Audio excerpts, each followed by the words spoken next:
Hello, everybody, and welcome to Pro League Season 0, the Pro Hub's first thing that we're doing here. This is Europeans Playday number 2. I'm here, I'm Jerry. I'm joined by the immaculate, the well-dressed Rio. I really like Ooh, that shirt there, Rio. How are thank you you. doing? I know you got to do a bit of the NA action on Wednesday, and now you're hopping over the pond to join me. Yep, I do have a little bit of favorability towards the EU side. I said it. There it is. I think that they might be a little bit more fun to cast. So I got to get in I the didn't EU as even, much as. I didn't even have to, like, work that out of you. No, no. I mean, it's not a secret. Wow. Definitely have a little bit more fun over here. So I'm happy to be back. We are here, as Jerry said, on Playday number 2. We are just going through it, and we are going to have some amazing finals. I love the teams that are here. I was looking over the rosters, all of the people. These are some heavy hitters, basically in every group. But let's take a quick look at our groups there, Jerry, because Group 1, which will be our starting teams, will be the Burnt Nuggets, the Crutches, Divine Dead, and I've said it before, the Zesties with the best logo out there. And you want to break down some of these teams for us real quick, Jerry? Yeah, you could say the Zesties are the besties when it comes to logos, or you could not, because that's a horrible thing to say. And they have a superfluous apostrophe in their name as well, which angers me slightly. Oh, Now, let's have a look at that standings from Wednesday, because this will give us a yeah. bit of an idea of what we're dealing with here. Now, the first thing to kind of draw your attention to, and I hate to do it, is Divine Dead languishing at the bottom. They had a really rough Mm, opening day. We've seen them have hot streaks, and yeah. that was not one of them. So I could see them picking up today and just being, it being a different day, they could have a better time of it. But they Yeah. do have to pick it up because they're already languishing. The rest of the teams sort of a bit further up. In fact, this is a difficult group for Divine Dead to be in because they are facing up against players only in the top half of the table as it stands. The Oh, I see that. Zesties in sixth, Crutches in fourth, and Burnt Nuggets in third. All had much better goes of it on their day. Mhm. Burnt Nuggets, in particular, doing very well. They were in a group alongside Saints One, the first place team, and were still a very impressive side by themselves. So keep an eye out for them for certain. Crutches and Zesties were definitely very strong sides to cast on Wednesday as well. Both of them coming sort of second in their groups. We even saw with Zesties Velo breaking out the Sledgehammer Heavy on Monaco Oh. for the last round, and he was paid so much respect. Nobody wanted to go near him. So I'd be surprised if we don't see another one of those tricks today from the Zesties.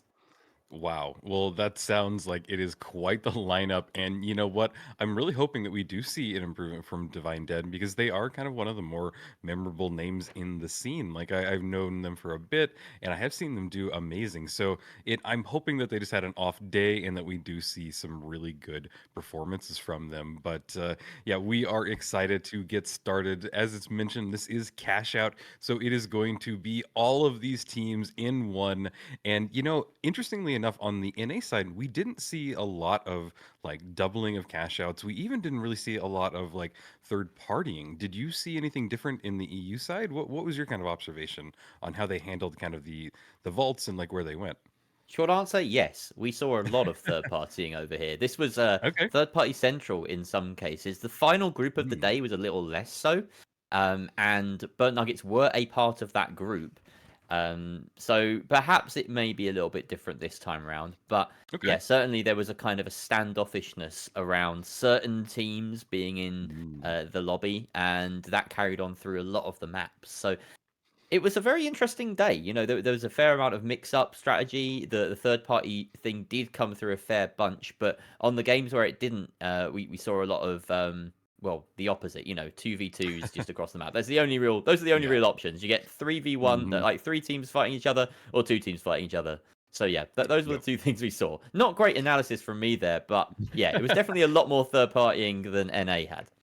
That's good to know because honestly, it's just way more fun. It's more chaotic. On the NA side, we have to keep like going from like, oh, and this is a battle between these two teams, and let's take a look over here. But it's way more fun when you have three teams going at it and one team that's maybe just chilling. Because it kind of shows the respect, like you said. Sometimes teams just know that it's better to leave one team alone, let them Mm. have it. It's just not worth the fight. So it's just very interesting to see how the meta unfolds and how the games are going to unfold, mainly because also all of these teams teams are pretty mixed up. So as we mentioned before, these groups will be playing different teams and different things. So what you saw on Wednesday could be drastically different from what we see today. And you know what? I'm really hoping that we get some doubling of cash outs because, third teaming is fun, but you know what's even more fun? Four teams all at one objective. Now that was something that was very rare to see, in fact, on Hmm. Wednesday in Europe. It happened in basically the last point of Group B or Group C, I can't quite remember, Yeah. and nowhere else. We saw virtually no double cash outs throughout the whole day. So yeah, that Interesting. could happen. And of course, we've got completely different groups today. All of the players, all of the teams, all the players are on the same teams, but the teams have been shuffled around in the group so that everyone gets to Yeah. play as many other teams as possible.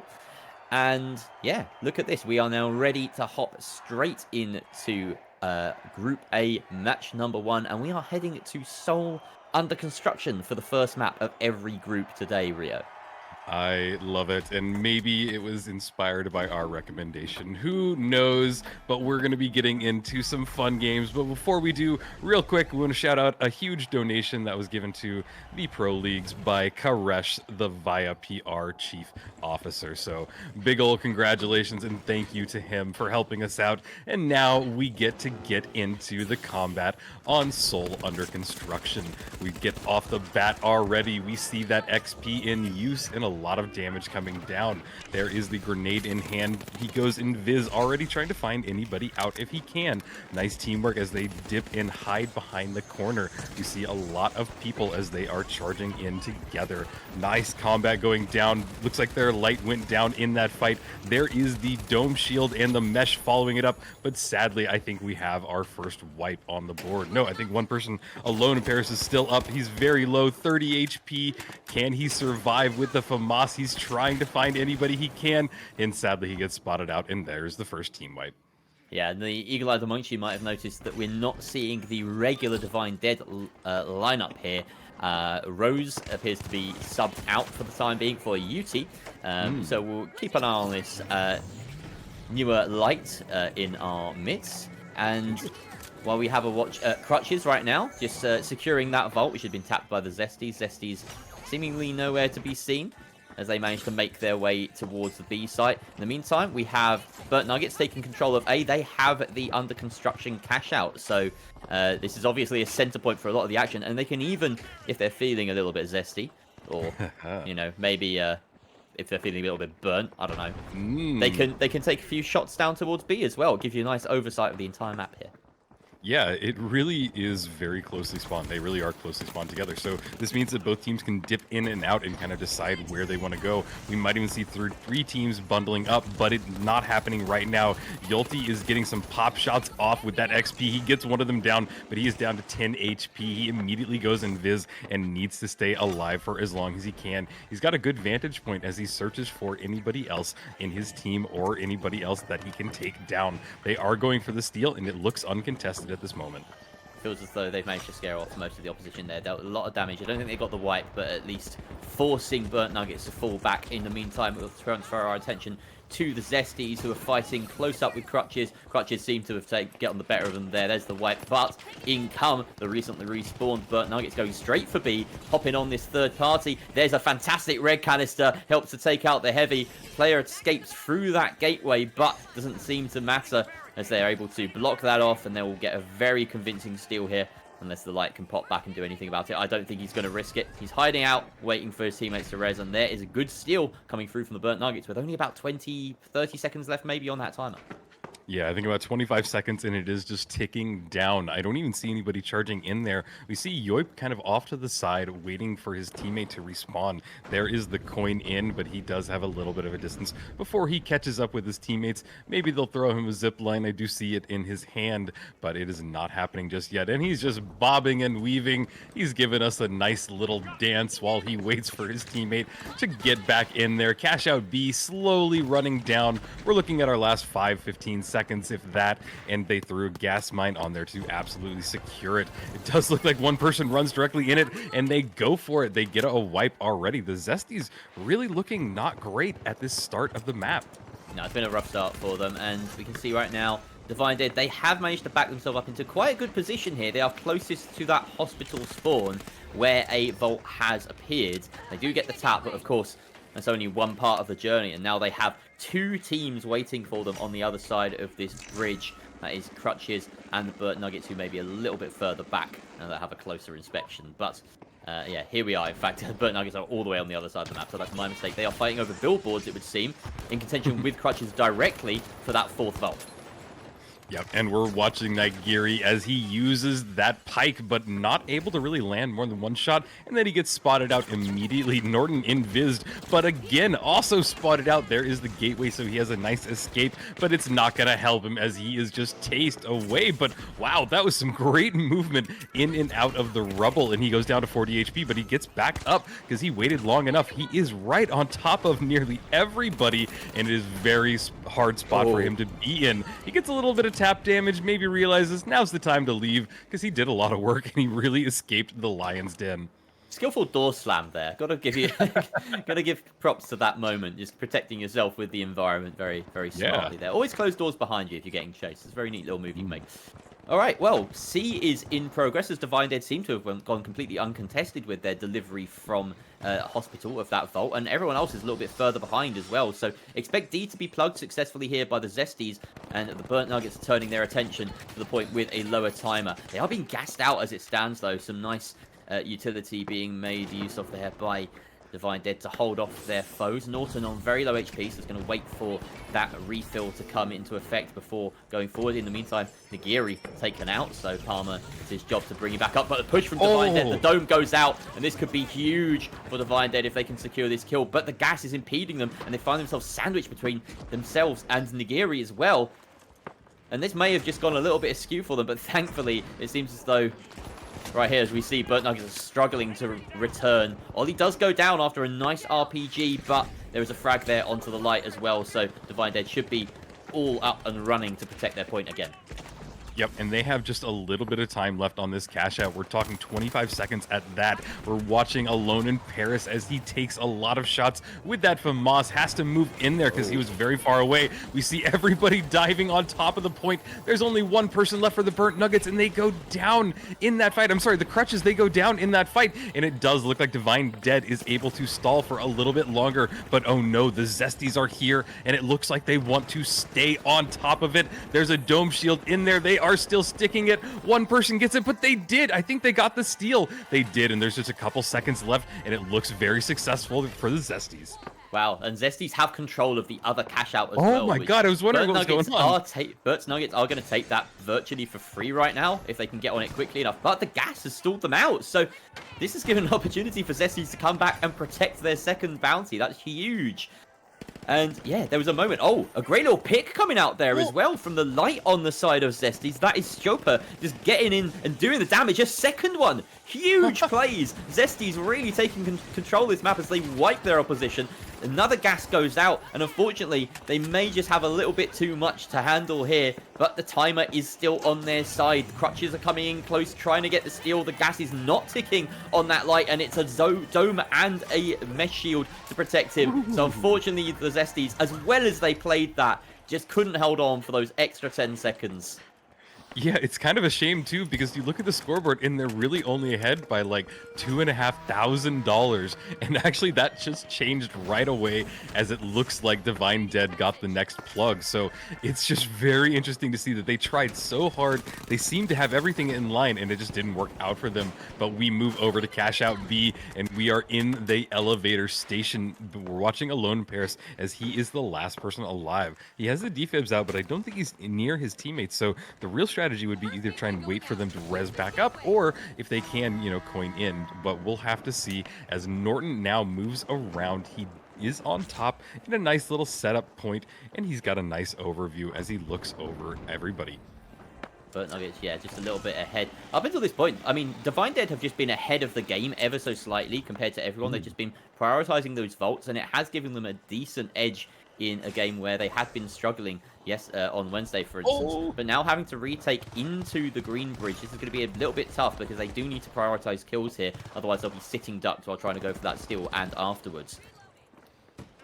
Yeah, and there they are. We see Divine Dead making their push in there. Gas goes off on top of B. B is out in the very open. Glitch Grenade going off, and Burnt Nuggets have a great vantage point for this. This is really up a hill for Divine Dead, but they throw a barricade down. They are stuck right behind that cooling duct, but it's not doing good for them. And one of their lights does make progress forward, but they're having to retreat back with their team. Oh, nice push up, and they do lose one of their lights in the process, but if they're going to make something happen, it needs to happen now. It looks like Divine Dead have gotten 2 of them down. They're going back and trying to get a steal. This is probably their only opportunity. That gas goes down. It's not what you want to see. That is going to buy them enough time, unless they have a fire grenade or gas or smoke or anything, but it doesn't look like it. They're just buying more time. The one person that's alive is trying to just buy those last few seconds. Red canister goes down. They're trying to make the steal. Can he stop it? He doesn't stop it, and it does look like Divine Dead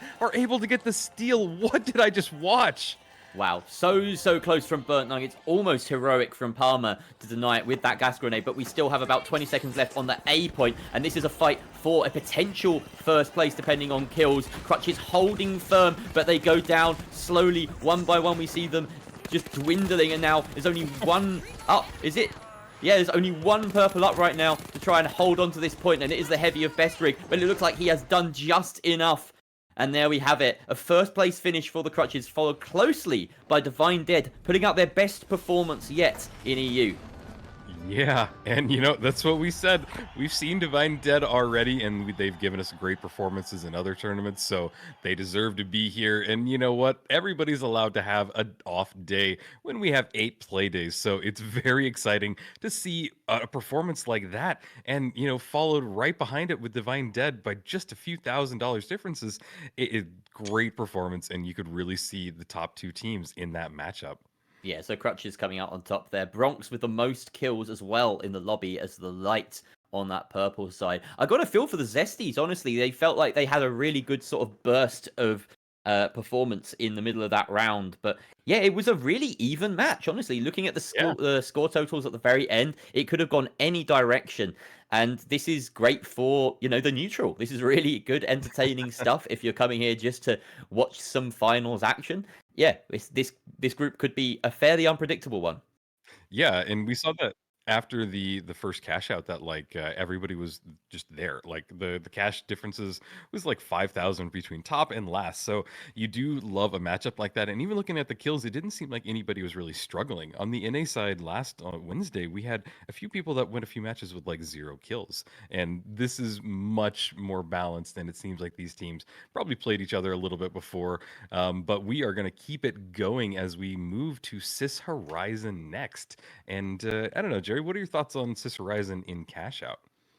I quite like it. I feel like Yeah. it's possibly a better map when it comes to 3 versus 3s because there's a lot that can it seems to encourage third partying, if anything. I don't know.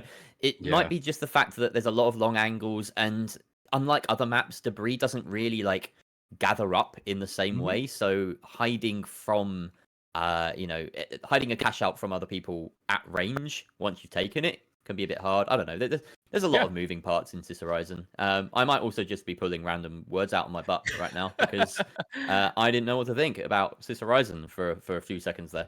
No, I think you're actually right, because I do like it more in 3v3 format. I think that it is just more of a, the way that this map is kind of divided up. You have one opportunity where the cash outs spawn really close to each other. But if you don't have that spawn, the cash outs tend to spawn on the other side of the map. So it's just unique in that aspect. And I think that's probably why it lends to more third party, because it's like, hey, I don't want to go halfway across the map. Let's just choose one of these and, go for it. So it is going to be really interesting to see these teams as they load in. But guys, if you are here in chat, give a shout out to anybody you are rooting for. If you have a favorite team, there's a lot of good players on here. Let us know. I want to see some people in chat go crazy as we get into map number 2.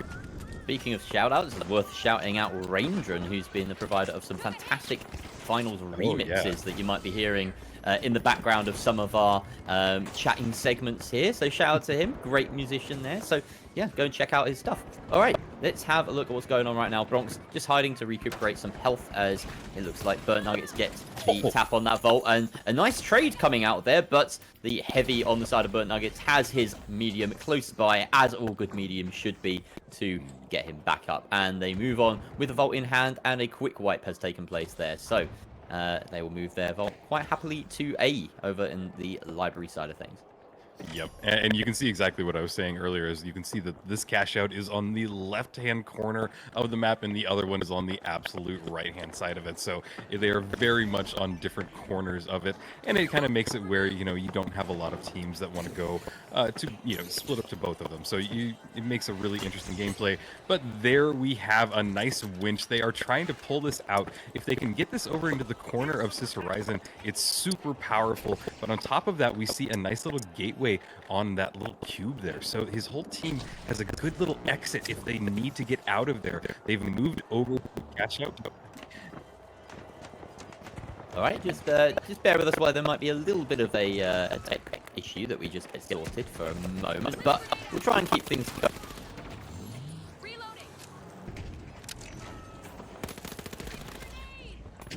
Gauge there as the jump pad goes on. I don't think they were expecting that.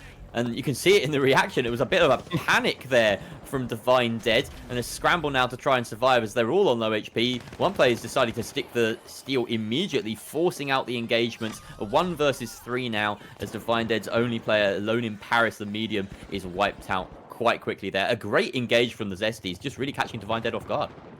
Yeah, and we're going to immediately move over to cash out A because it looks like a steal is going on from the Crutches. They seem to have full control over this cash out, but I do hear a few more pop shots going off, and I think that they finally got a wipe in there as well. So we do have our 2 cash outs that are most likely going to go uncontested. I don't think there's a lot of time left on either of those. Maybe on A, we might see one more fight, but here we are going to find out. Yeah, and it does look like Divine Dead have spawned actually close enough, so there will be one more engagement. Can Divine Dead push in here with the limited amount of time? Let's find out.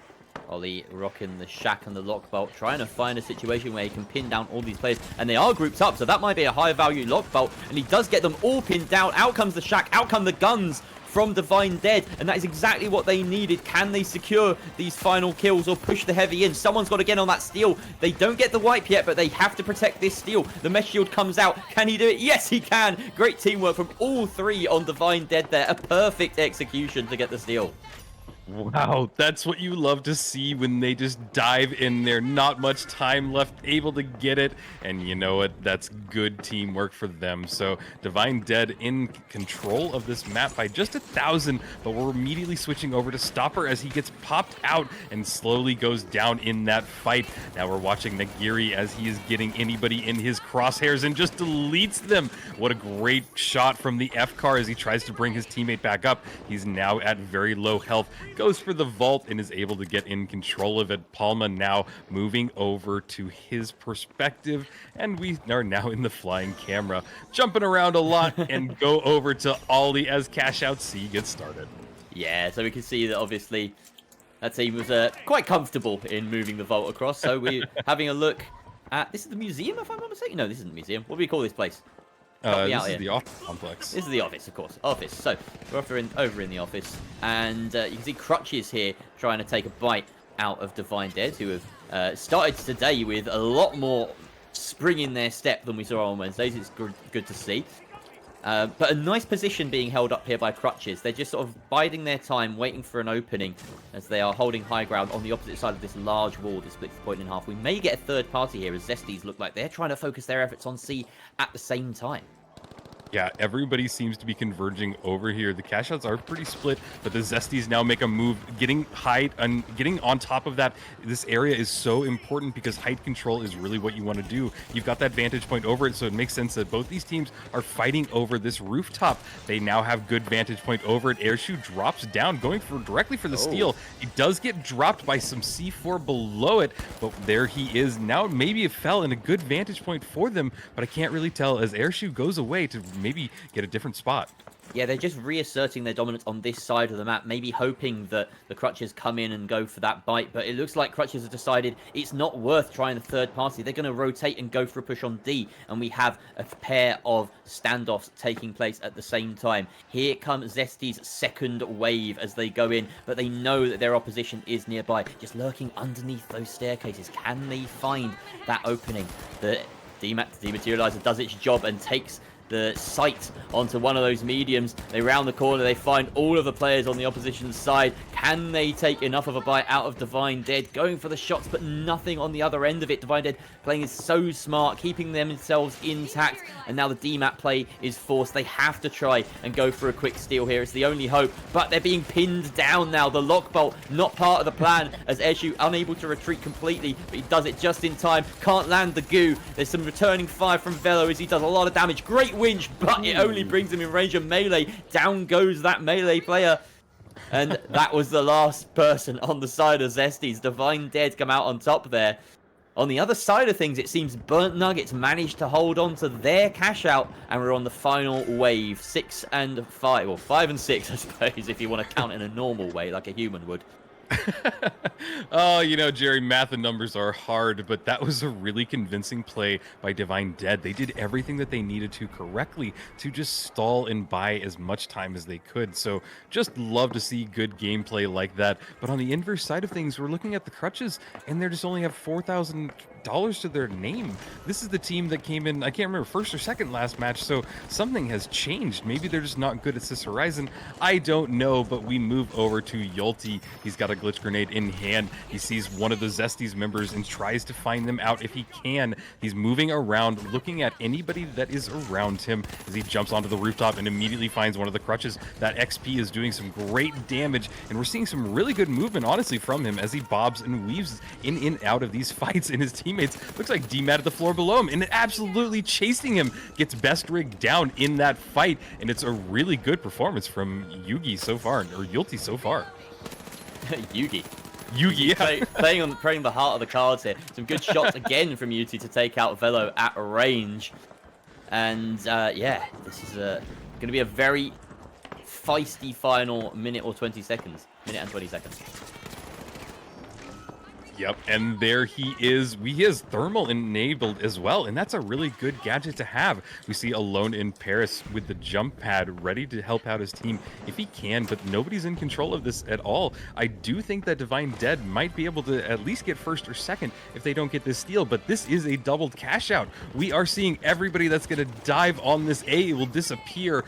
B will turn into absolute chaos as everybody starts to surround it. There is the fighting happening on top of this rooftop. I see a lot of glitches going off. I see grenades going off, and there are just 4 teams on top of each other. 12 players just trying to fight it out. The cash out is slowly ticking down, and it's looking really good for the Burnt Nuggets. Nobody's really contesting it, and cash out is really in an open spot. Somebody has to dive directly on it, but with everybody up, this is not looking good. Cash out down to maybe 15 seconds. Burnt Nuggets threw some gas on that, more gas on top of it, and they are just piling on the damage. This is a very low kill area as not a lot of people have gone down completely. 5 seconds left. The cash out is ticking down. It does look very good for the Burnt Nuggets. They have stalled just long enough to take this $36,000.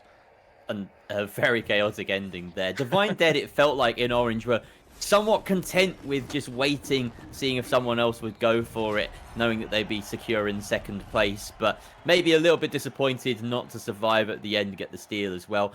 Yeah, it felt like at the end there was a lot of playing for kills. Crutches and Zesty's just falling a bit too far behind during the first 2 waves of cash outs there, and it costing them a little bit, in my opinion.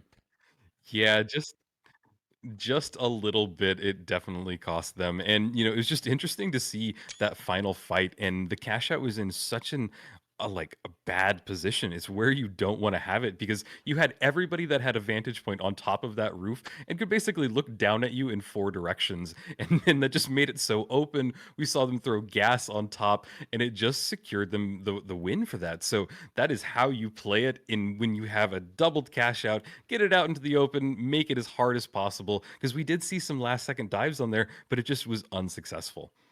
So Interestingly, from Seoul to Sis Horizon, we've seen a swap between the first and fourth placed teams at Oh the end of yeah. each map. Crutches winning Seoul, losing Sis Horizon, and then Burnt Nuggets are losing Seoul and winning Sis Horizon.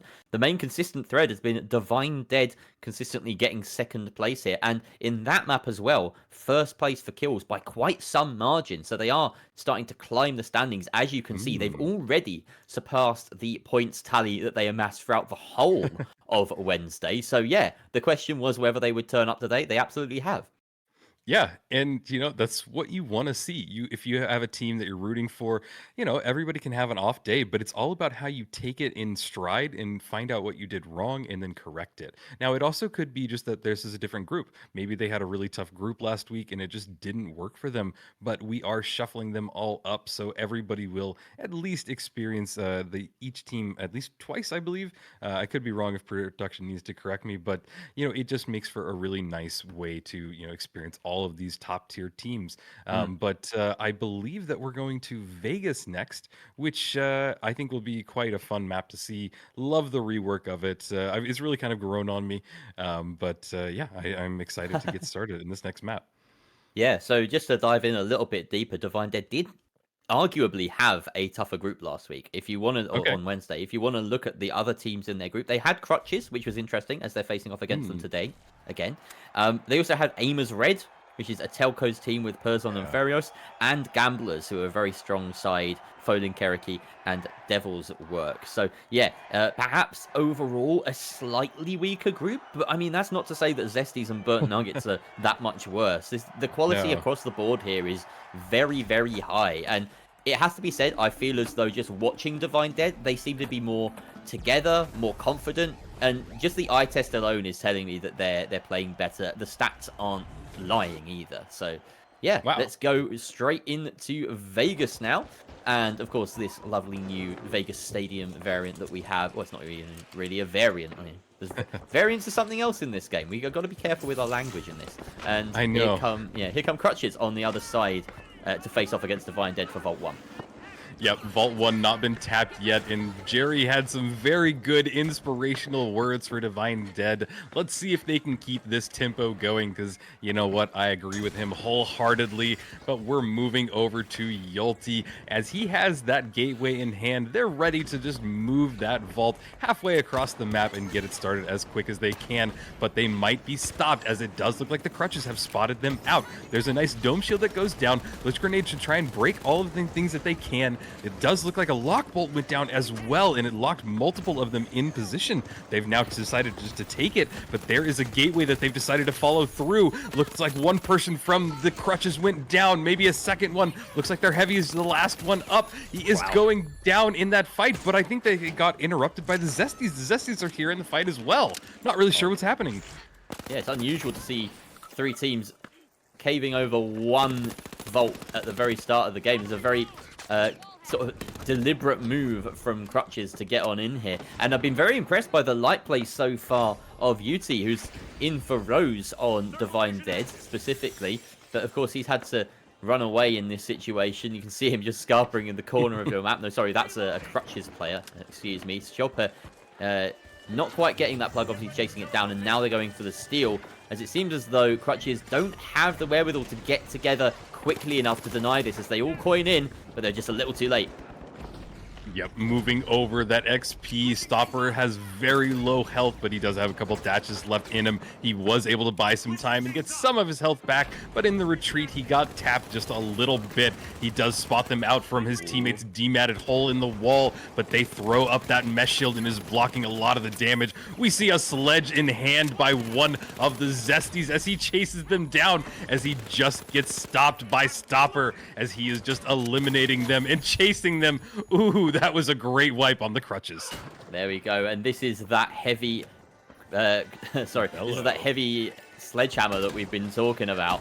This time brought out by Velo, as I believe he did on Wednesday as well. Let me just check back on my notes for a second. No, I don't think he did. So, oh, maybe he did. I'm just losing myself. Either way, some exceptional light play that we've been witness to all round so far. I really want to highlight Bronx in that. It felt like he was taking every engagement really smartly, keeping himself mid-range out of the sledge's way to let his teammate do the work. Here's the steal in the meantime. Will it be enough for Divine Dead? No, a great winch coming through from Burnt Nuggets to protect their payout, and they look like they're about to follow it up with a nice team wipe as well. Stuck in the goo. Is that heavy? But the Panda with Angel Wings makes his way through successfully. That is, I believe, Palmer just getting the better of his opposite number there. Best Rig looks like he's about to go down to the hands of a sledgehammer. Once again, we see another one. The Zesties. Yeah, Velo. This is it. So it's a Zesties Velo is the one with the sledgehammer. My apologies. Yeah, say that 10 times fast. Zesty Velo, but we might be saying that quite a lot as the bonks have started to come out in Vegas, which, you know, you couldn't ask for anything more fun. And I think Vegas really does kind of lend itself, especially this new variant mode, whatever, because it just has a lot of these areas that are really traversable, and it helps out if you have that sledge. So it is cool to see people harness it, and I love to see that we have sledges and melee weapons in top tier gameplay. But we are now watching the Burnt Nuggets as they try and get this next vault. It has been tapped. APS drops it down, moving over to Yoip already as he has the DMAT in hand. Moving over to the F-car, bounce pad, nice invis grenade going off, and they are all trying to get reset up for this next fight. That they are. They're meeting some contention here. The pink team just stretching out themselves to try and protect the carrier there, but some great traversal catching them up with this player as he drops the cash and he decides that, well, he's got no hope. So he faces the guns and he's going to forfeit that box to Crutches, who are going to happily take it towards C now. Divine Dead plugged their vault, their first vault of the day, or of the map rather, in the corner, which is a very nice point to be because it's just a little bit further away from things than this point here. So you're going to expect them to see a little less traffic. Again, we get to watch Velo as he just mows his way through his opposition. Unbelievable stuff. You love to see the sledgehammer in action. It's just so fun. Oh my god, that was hilarious to watch. Just the yoink he got from the winch claw and then following it up by the chasing them down. And I've said this before, but I want everybody to just visualize. You're locked in a tiny room with a man with a sledgehammer. That is terrifying, and it's terrifying to imagine in real life, and it's terrifying to experience in the finals. But we now move over to Divine Dead, who has been struggling a little bit in this match, and they have control over this cash out. They have run it down to a little bit over half. There is a steal going off from the Burnt Nuggets. They try and dive on it. They do stop it for a brief second, but they're able to get the steal. They lose that cash out, but they're getting one kill, and there's one of them lock bolted down, and it does look like Divine Dead is going back for the steal as the last person dives in, but oh no, the crutches are here as well. They dive in at the worst time, but Divine Dead is able to get the steal, but can they survive for a few more seconds? It's all down to Ollie. He's just trying to kite as much as possible. Everybody is here. He's spotted out. That mesh shield will not last long. He's down to just a little bit of health. Cash out is being stolen right now. He tries to dive on it. Can he stop it? Oh! He's got some great headshots off, but the cash out is still ticking down. They have died, but it is still in their control. If Best Rig is able to get it, he will be able to steal it, but he dives off of it. I don't think there's enough time. I can't see. I can't tell. They did it when everybody was dead. Well done, Divine Dead. Wow. Divine Dead don't need to be alive, it seems. Yeah. They're sticking true to them, to their name. Fantastic. Another attempted steal here coming out now from Burnt Nuggets as the protection on Nigiri is supreme. Excellent heavy play from Palmer with that mesh shield to guard it, and now only 10 seconds left or so to protect their cash out, and they will be propelled into first place with this one. A good little red canister there. Doesn't quite finish off his opposition, but that will be enough. Joker taken out as they refrag. This steal looks like it's a little bit too late from Crutches. Even though they commit all of their resources to it, they're going to have to back up and go for the next vault as there are 2 team wipes in play. So there's finally a little bit of respite as both teams, Divine Dead and the Zesties, or Divine Dead and Crutches, can make their way quite unimpeded. Yeah, and looking at the scoreboard, we can see that the Zesties Velo, 9 kills, 9 bonks to the man's name. That is the dominating force in here. But you know what? It is all about cash. It's all about objectives. So kills, they do matter a little, and they will get you an extra point in this bracket. But it's really not what you want. It's what you want to get is the cash and that objective. And we are now watching Divine Dead as they get cash out B. It's starting to tick down. They're waiting for everybody to dive on this point. Alone in Paris, feeling a little bit alone as Ollie already out for the count. He's heavy. Just going to try and find an opportunity to get to his totem, but it feels like that was probably quite some way away. Ah, there we go, on the roof, so using the jump pad to get back up. And now this is a decent vantage point. They are taking some flak, and with no means of healing, they are going to have to just fight back. They do so quite well, taking down a couple of members, in fact, wiping the Zesties. But in come Burnt Nuggets, a full HP Pink squad to deal that counter blow. And they are now the ones trying to go for that steal, as we see yet more players from Divine Dead fall down. They're about to lose their point. That is it now. Be in control of the pink team. They're going to try and close the net around Divine Dead, find that final kill, but they do pay their lives as Divine Dead don't go down without a fight. That is, again, UT, the player that is standing in here, just keeping his team in it, as hopefully now he's made enough time for Ollie to respawn and get a second chance at this final cash out. Yep, and Lockbolt in hand, he is ready. He throws it down. I think he gets one of them. That is deadly, but oh, he counters it with a barricade. That's a great play, and the Dome Shield is blocking a lot of shots as well. Ollie goes down to a little bit of health, but he was able to get the kill. He does get spotted out through that DMAT hole in the wall. While watching Norton as he gets that XP, can he buy his time? Just a little bit left. All he really needs to do, maybe 15 seconds, but the Zesties are there. Glitch grenade in hand. He's ready to dive on top of it. He just goes right on top of the person. Couldn't get the kill, and the Zesties take it. You gotta aim for the head, my man. That was a situation where you had the time. Very unfortunate. In come Crutches, though, to try and go for the steal. And the winch is huge. It doesn't work out, though, as he finally lands that second blow on the lights. And wow, he even survives. Unbelievable stuff from Velo. What a game he has had. It looks as though on the other side of the map, Crutches have done enough to protect their final payout and will secure second place. But the Zesties are the headline at the end of this one. And Velo, take a bow. Wow, that was a fun match. Honestly, it's felt like everybody was at each other's throats. The combat was intense, and I loved the last second steals that just happened from, it seemed like all over. So I love this group so far. I love that we're starting off with such a strong group as well. These are exciting matches, and you know what, guys? We got one more map. But before we get there, Jerry, what are your thoughts on what we just saw? Every time I have seen a team swap to a sledge heavy in any Yeah. competition, they have won the game. Oh, I do 15 not kills. understand. Exactly. I do not understand when more teams are not doing this. They are not respecting it. I'm just looking at some of the research I've been doing before this. Thank you very much to any players that have contributed and given us a bunch of your info just so we can have a good chat about you. My eyes are drawn right now to Yoip on Crutches and his hottest finals take. He said, bring back the old stun, because it feels as though in a game where you can turn up and bring a sledgehammer, there might just need to be something that can say no to that. And the stun is being sorely missed at this high level, it seems.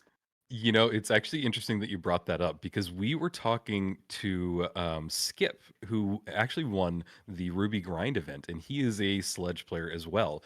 And one of the things that we were asking Nagost is like, how does he deal? Like, is he worried if the taser comes back? And he's actually saying no. He's able to counter it. So I don't know. Maybe you're right. Even if it came back as it was, it seems like these sledge players already know how to work around that. Now, that is a lot to say, and I haven't really seen it, but we will see, because it doesn't seem like they're ready to get rid of that just yet. I think it will be coming back maybe next season, but a lot of speculation on our side.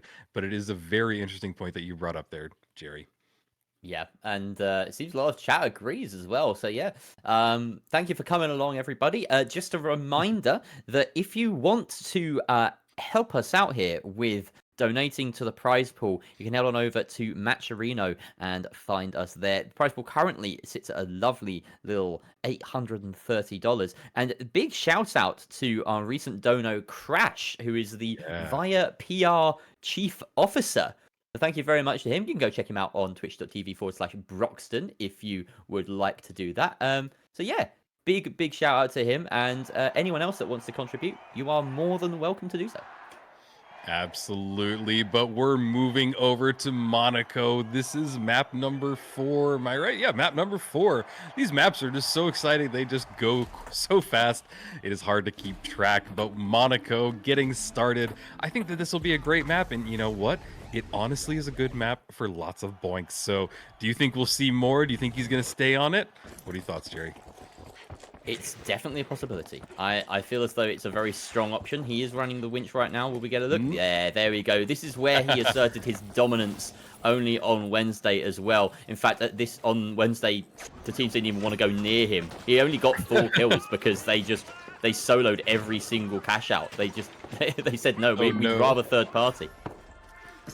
That's hilarious. Ooh, nice winch, but it does miss. We are watching Velo as he is in the stairwell, which is not where you want to be if you're against a sledgehammer. Very little room to escape and lots of damage that's going off inside of this building there. Lots of people dashing in and out. It does look like the, what is that? The burnt nuggets are diving on top of the zesties, and there's one person left, and there is a wipe. Sad to see. Yeah, but predictable, right? Like Sure. it's the sledge heavy. You don't go taking the sledge heavy, especially indoors, and it's just luck of the draw. You don't know who you're going to spawn up against. On the other side of things, you have Divine Dead comfortably taking that vault to B, as it seems they may have wiped their opposition quite cleanly as well. And we hop on back over to Yoip right now, who is met again with that sledge heavy, but some good movement. Not only gets him out of dodge, but also collects a kill on the way. Quick revive goes through onto Bronx, his light teammate, and now they're all up and running. And it seems they've forced back their opposition somewhat. In comes their light. You're going to try and spray him down with that FAMAS. A surprisingly effective gun at close range with those bursts, and he does manage to take down Stjopper. That is a wipe on the Zesties. The sledge can't dig you out of every hole. It's not very good at digging. You want to shovel instead for that. Yep, we're moving over to cash out B, and it does look like Divine Dead is struggling to stay in there, but they have gotten at least one of the burnt nuggets down, and actually it looks like right as soon as we tip over, they get the wipe, so they're in a good spot. We're now watching Ollie as he's playing with his sledgehammer, giving us a little show there as he breaks down the wall. Yeah. No further comment needed. We have 2 sledges though, right? This is 2 sledges in here. We need to have a sledge off. Yeah, absolutely. It's on the cards. It is definitely something that could happen. Monaco is where it's most likely to happen, as we've now found out. Crutches look in strong command of this corner. I don't think any other team is heading towards them by the looks of things. It was Pink that had respawned near them, Burnt Nuggets. Perhaps they are making their way. We'll have to find out. But at the moment, we're looking at B and the stronghold on it from Ollie with the sledgehammer. He goes in, but he's missing those overheads. And Velo gets the better of him. Just maybe the more practiced, who knows? Either way, it's a 3 versus 2. Now Velo going in deep to try and find it as the dome shield is out to protect him. We hear that defib come up, and of course that is a cue for the... a defib sound is like a magnet for a sledge heavy. They just know they got to close that distance. No mobility, no abilities at all on a half HP target. You're going to get that free kill. They do that exactly. Zesties, in fact, get wiped in that instance. Unbelievable. Bronx now closing in, trying to get these kills as that cash out timer is about halfway done. Great shot onto Norton there, and now it feels like maybe a 2 versus 1 up against the Crutches, or up against this is Burnt Nuggets on the other side. Yeah, colors are a little hard at times, but we're moving over to Bronx, and look at that. That was some great chasing. Oh, and the emote to follow it up. That was a good kill on him, and honestly, pretty deserved that emote as well. They will get cash out. dived on it right now. I don't even think there's enough time. Even if they stick There it, is. I could be wrong. Oh, No, so close. just not enough. But yeah, they were very unprepared for that. And that Yeah, almost they went were the way of emoting. Blind Dead. That's an understatement. They thought there wasn't even a fight to be had, and it was so close to being embarrassing as well. Divided almost made that work. Yes, they did. And it's wild to see, little mistakes can really be compounding when they add up, but there is a gateway in hand. Moving over to Yoip with that FAMAS. Do love to see it. I really like the FAMAS, honestly. I played it for a whole season. It feels very similar to me to the battle rifle in Halo. If anybody played it, it's kind of got that same burst, the same control. Nice RPG, follows it up, gets Norton down immediately with that RPG and shots going off. Best Rig now goes through the gateway as they're trying to look to gather up and get the next cash out started. Cash out is started by Divine Dead in the corner of the map, something we've fairly used to seeing. Second cash out over on C is currently in control of Burnt Nuggets as well. Divine Dead looking to hold on for that first place spot, but they've actually... Oh no, sorry, I've got my team colors mixed up. There's just a little bit of haze for us today, it feels like, Rio, like in terms of colors and just a close inspection of things. Again, we cut to a cinematic of a sledgehammer heavy turning someone into a pile of coins. Get used to it. Half HP on all of the players on the Zesties, but it's not going to stop them trying to stick that steal against the Divine Dead cash out on the far side while they've been wiped. So that should be fairly standard, and they get it. Ooh, nice RPG, but it didn't really connect with anybody. Dome Shield going down as well. That Shaq 50 really kind of cleaning up anybody in their way, but one of them goes down in that fight. Moving over to Palma as he reloads that SA. He needs to just get anybody in his crosshairs. He's going for the reload on the RPG. He gets it off. That's a really good one, as it looks like the crutches went through the gateway. He tries to follow in chase, but he's throwing down the barricades. He thinks that they're a little bit of ways away. Gas goes off on the point and really makes him readjust for this next fight. Yeah, they have to back up and try and go for a 3 versus 3. They do have the totem to get their teammate up, so that is what the play is. They go ducking straight back in to go for the steal, and the glitches come out. All of the utilities going to get dumped here. Great first kill going the way of Crutches, but it's traded back. And then again, it looks like Burnt Nuggets take a little bit of the lead, but Divine Dead coming in hot as a third party, and they're just going to get a free steal here. Wow, what just happened? The wipe, I love it when wipes happen in just seconds like that. Absolutely devastating. And honestly, I got a message from chat. Desolate is saying that Norton plays on his TV from his couch. So this is somebody that is playing really at a pretty disadvantaged setup. So that's wild. So thank you, Desolate, for that little nugget of information. Very I like interesting what you to see. did there. He's on Burnt Nuggets, you see? Get it? Yes. Fantastic joke. All right, some points go to Rio, and now the rest of the points to be fought over by the teams in server. At the moment, Burnt Nuggets trailing, but they have control of Vault 5. Very important that. And the Zesties in second place have control of Vault 6, but it's being watched over by Crutches. And in fact, we even see Divine Dead here as well. So despite the fact that Burnt Nuggets are last at the moment, they are not being targeted, and they're being left to their own devices. Air shoe taken out by Yuti, as we've seen just how well this guy can frag. Some good shots there, and he just dives on out. He's got that gateway to keep himself protected, but that is the end of him as in comes Velo. Huge swings, finding not one but two, takes out Alone in Paris.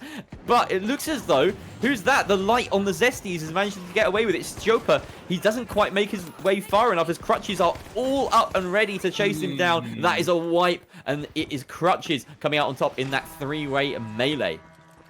Yeah, that was wild. And, just the chase down, Ollie went down in that immediately, and I thought he was going to be able to get the swings off on him, but it really is looking like Vela with 11 kills. Are you kidding me? I was looking at that scoreboard and then just stood out like a big glaring error. I can't believe that. Moving over to Yulti as he has a gateway in hand, half health, but gets a nice res back up. They are kind of gathered up in that little building there, maybe waiting for their teammate to get back up. Alone in Paris is getting res and his health is there, but they're not making a move. I'm kind of curious what they're doing. What do you think that they're doing there, Jerry? They're really they're just assessing their options, right? They're deciding whether they go and try to third party on B, just waiting Mm, to, check the scoreboard, see who starts losing health or losing bodies, and then make their move appropriately. They've actually positioned themselves almost perfectly halfway yeah. between A and B, so that has to be the play right now. Looks as though they're going to end up going to B if they want that third party move, or they make their move right now and head to A. It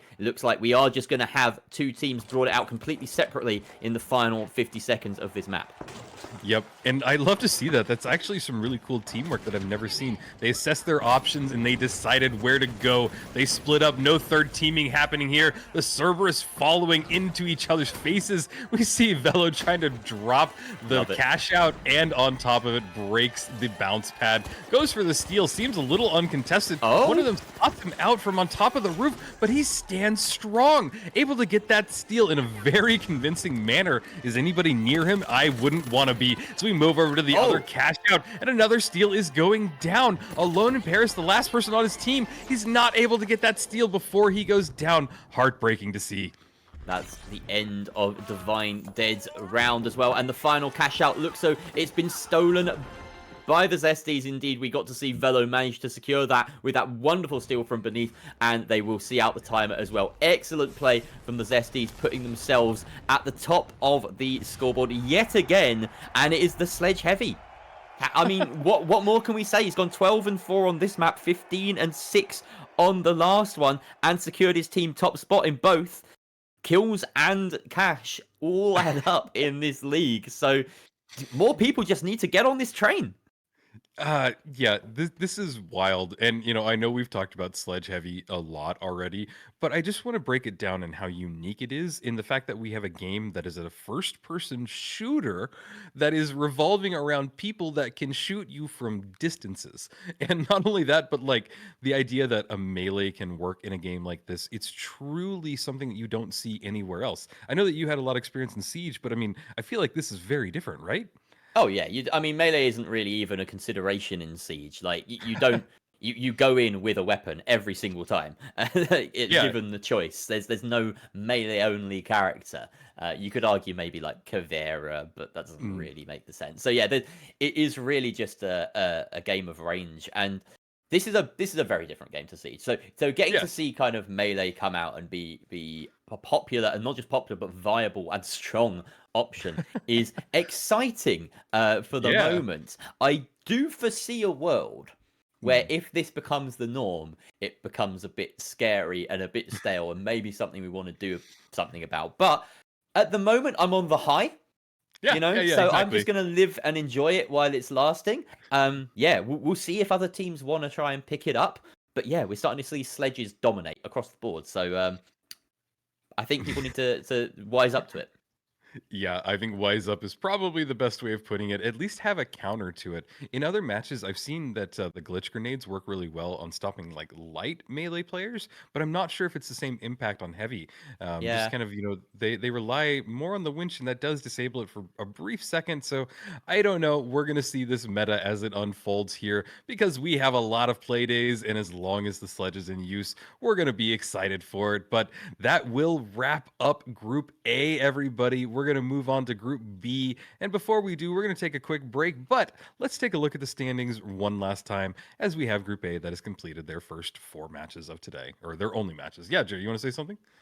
Yeah, let's have a look at these Yeah. standings. So they are in progress. Bear in mind, they might not be entirely up to date, but you can get an idea of what's going on. Divine Dead, particularly, catapulting themselves out of last and into a very respectable fourth with a decent points tally. Of course, they can only go down for the rest of the day, but that is a great place to be hanging on to. The Zesties with a couple of fantastic rounds at the end there. Of course, Velo spearheading that, or sledgeheading it if you want to invent a new word. Spear isn't particularly viable, unfortunately. Mm, Takes them yeah. up to first place for the moment. Not far behind them are Crutches, who had a very good day one, but today finished last a couple of times. Mm. So an interesting turn of fortunes for them. And then Burnt Nuggets actually dropping, no, not dropping in positions, maintaining their exact space in third place on the overall table. Just goes to show that, well, they're the only team that didn't climb today, maybe having more of a struggle than we thought they would have given their performance on Wednesday. Yeah, and just that climb from Divine Dead, like, good job, guys. I don't know what happened the first day, but you guys came back, and that's the Divine Dead that I'm used to seeing. So good job. And it does show you how quickly, like, okay, yeah, I have a bad day, but look at how quickly they fixed it. And this is why this kind of system, this format is really interesting because it gives people a lot of opportunities. And I've said it before, but having 8 Playdays, from a caster's perspective, it lets us get to know the players, gets us to know Mm. the teams, and from a viewer perspective, I hope you get that as well. So there's a lot of people to root for, a lot of excitement coming up. But I think that's all I have to say about Group A. Do you have any final thoughts as we move on to Group B? No, only that I am impressed by just the standard of gameplay. I think players really did bring themselves out, and this is the point of this league, is to really advertise yourself, make yourself known in the scene, and I think some players are really doing that very well right now. So keep at it. That'll be it for the moment. We're going to go to a short break while we set up Group B. Don't go too far, guys. Welcome to the Finals Pro League. This is the seasonal battleground where teams fight for dominance, bragging rights, and the ultimate title of regional and world champion. Season 1 kicks off with 2 qualifiers where only the strongest make it through. 3 teams from each qualifier will advance to the regular season. But getting there won't be easy. The format? A modified Swiss bracket. If you lose twice, you're out. Win 4 games and you punch your ticket to the league. Simple, brutal, competitive. In the regular season, the best 12 teams in each region battle it out over 2 intense splits, each lasting 2 weeks. Every split has 4 playdays, where teams are shuffled into fresh groups of 4. And if your squad isn't clicking, no worries. There's a short roster change window between splits. The format? Cash out. Placement and eliminations earn points, stacking up to determine playoff seeding. Only the top 2 teams in each region secure an automatic spot in the championship series, so every match matters. Out of the regular season and into the regular playoffs. The top 8 teams from the regular season start in the upper bracket, while the bottom 4 teams wait in the lower bracket, hungry to fight their way up. The format here is final round 3v3. Lower bracket is best of 1s until the semifinals, where it's best of 3. The upper bracket is best of 3s until the finals, which are a best of 7 showdown. Every playoff match earns teams points towards their season total, affecting their seeding for the grand finale, the championship series. 12 teams, 2 regions, 1 trophy. Welcome to the Championship Series. With an initial $500 prize pool and growing, this 2-day event will see the top 12 teams from both regions pitted against one another for the title of World Champion. The top 2 teams from each region get a free pass to round 2. Every match is best of 3 until the upper bracket finals go to best of 5, and the grand finals, best of 7. Only one team will stand at the top when the dust settles. We'll see you in the arena where we'll find out who can reach the finals.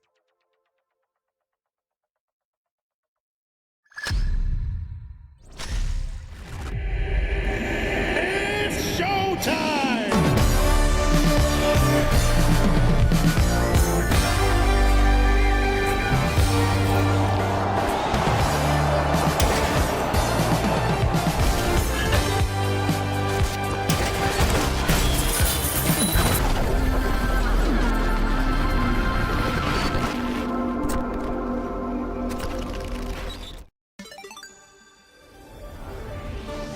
You know, June, every time I think I've seen it all, the finals proves me wrong.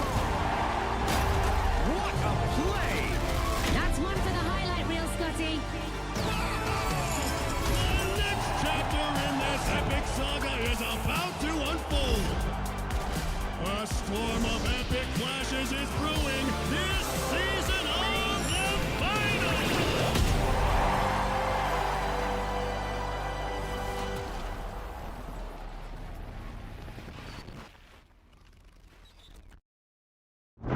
The stars, distant, watching.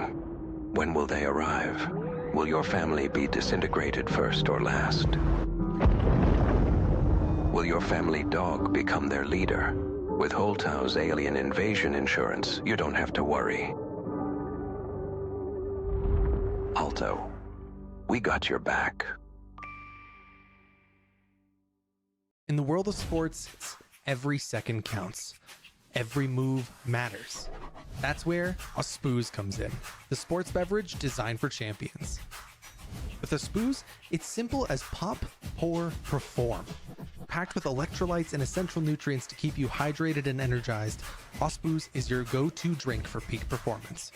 Whether you're just carrying the vault or securing the winning cash out, Osbooze is there to fuel your victory. Its unique formula is scientifically designed to boost your stamina and focus. Osbooze, for those who dare to excel. Pop, pour, perform. That strange thought you just had, where did it come from? And was it even yours? Our new Series 2000 effectively suppresses third-party influence and eccentricity, outperforming our competitors within the standard deviation of conformity. With the Series 2000, your mind stays in control. Via, we as one. The life giver, the sun, always on, the source of everything that is good. But can it be trusted? Holtau's Sun Insurance will have you covered if the unimaginable happens and the light goes out. Holtau, brighter than ever.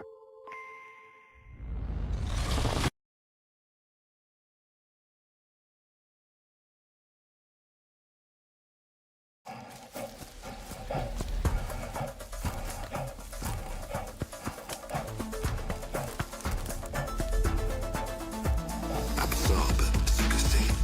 Monde, pour misérable et fortuné. Absorbe ce que tu désires devenir, c'est ce que tu es. Alors, absorbe.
Hello, everybody, and welcome back to Pro League Season 0. This is the regional Playday number 2 for EU, and we are here with Group B. We just witnessed Group A, and it was a humdinger. Lots of sledge heavies coming out of the woodworks, and a real turn of fortunes for Divine Dead, who suffered a pretty miserable Wednesday, now sitting fairly comfortably high up the table. It looks like we have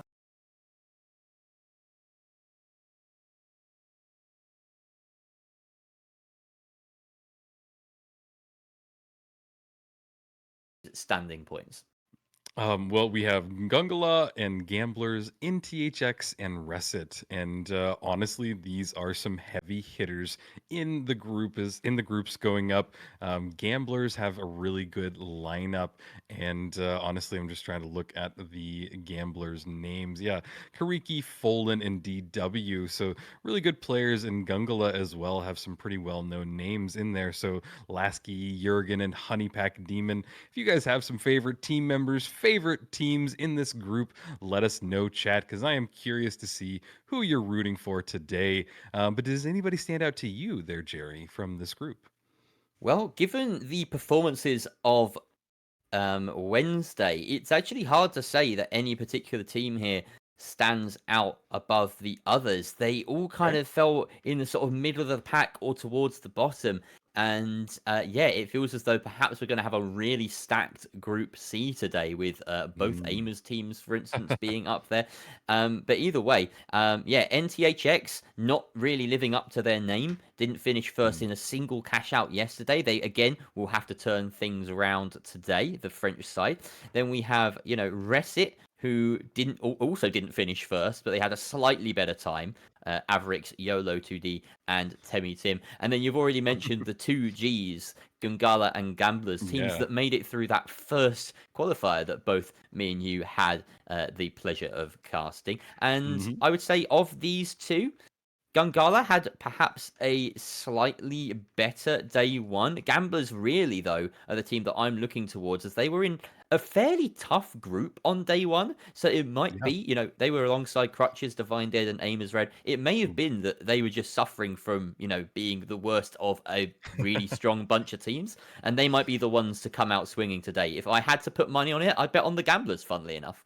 Okay, you're going to gamble on the Gamblers, and I love it too, because we did see them have a really good performance in the group stages, so I'm happy to see them playing again and actually get to cast them again, because they were a fun group. But we're going to move directly into it. Kudos to production for keeping things rolling, because you know what? They don't want to see our faces or hear us yap too long. You guys are here to see the combat, see the chaos and everything that comes with Cash Out as we get started in Group B. If you have a favorite team, favorite color, whatever, follow along as we get started in this map. This will be Seoul under construction. It is usually everybody's favorite map. I did run into my very first top tier player that doesn't like it.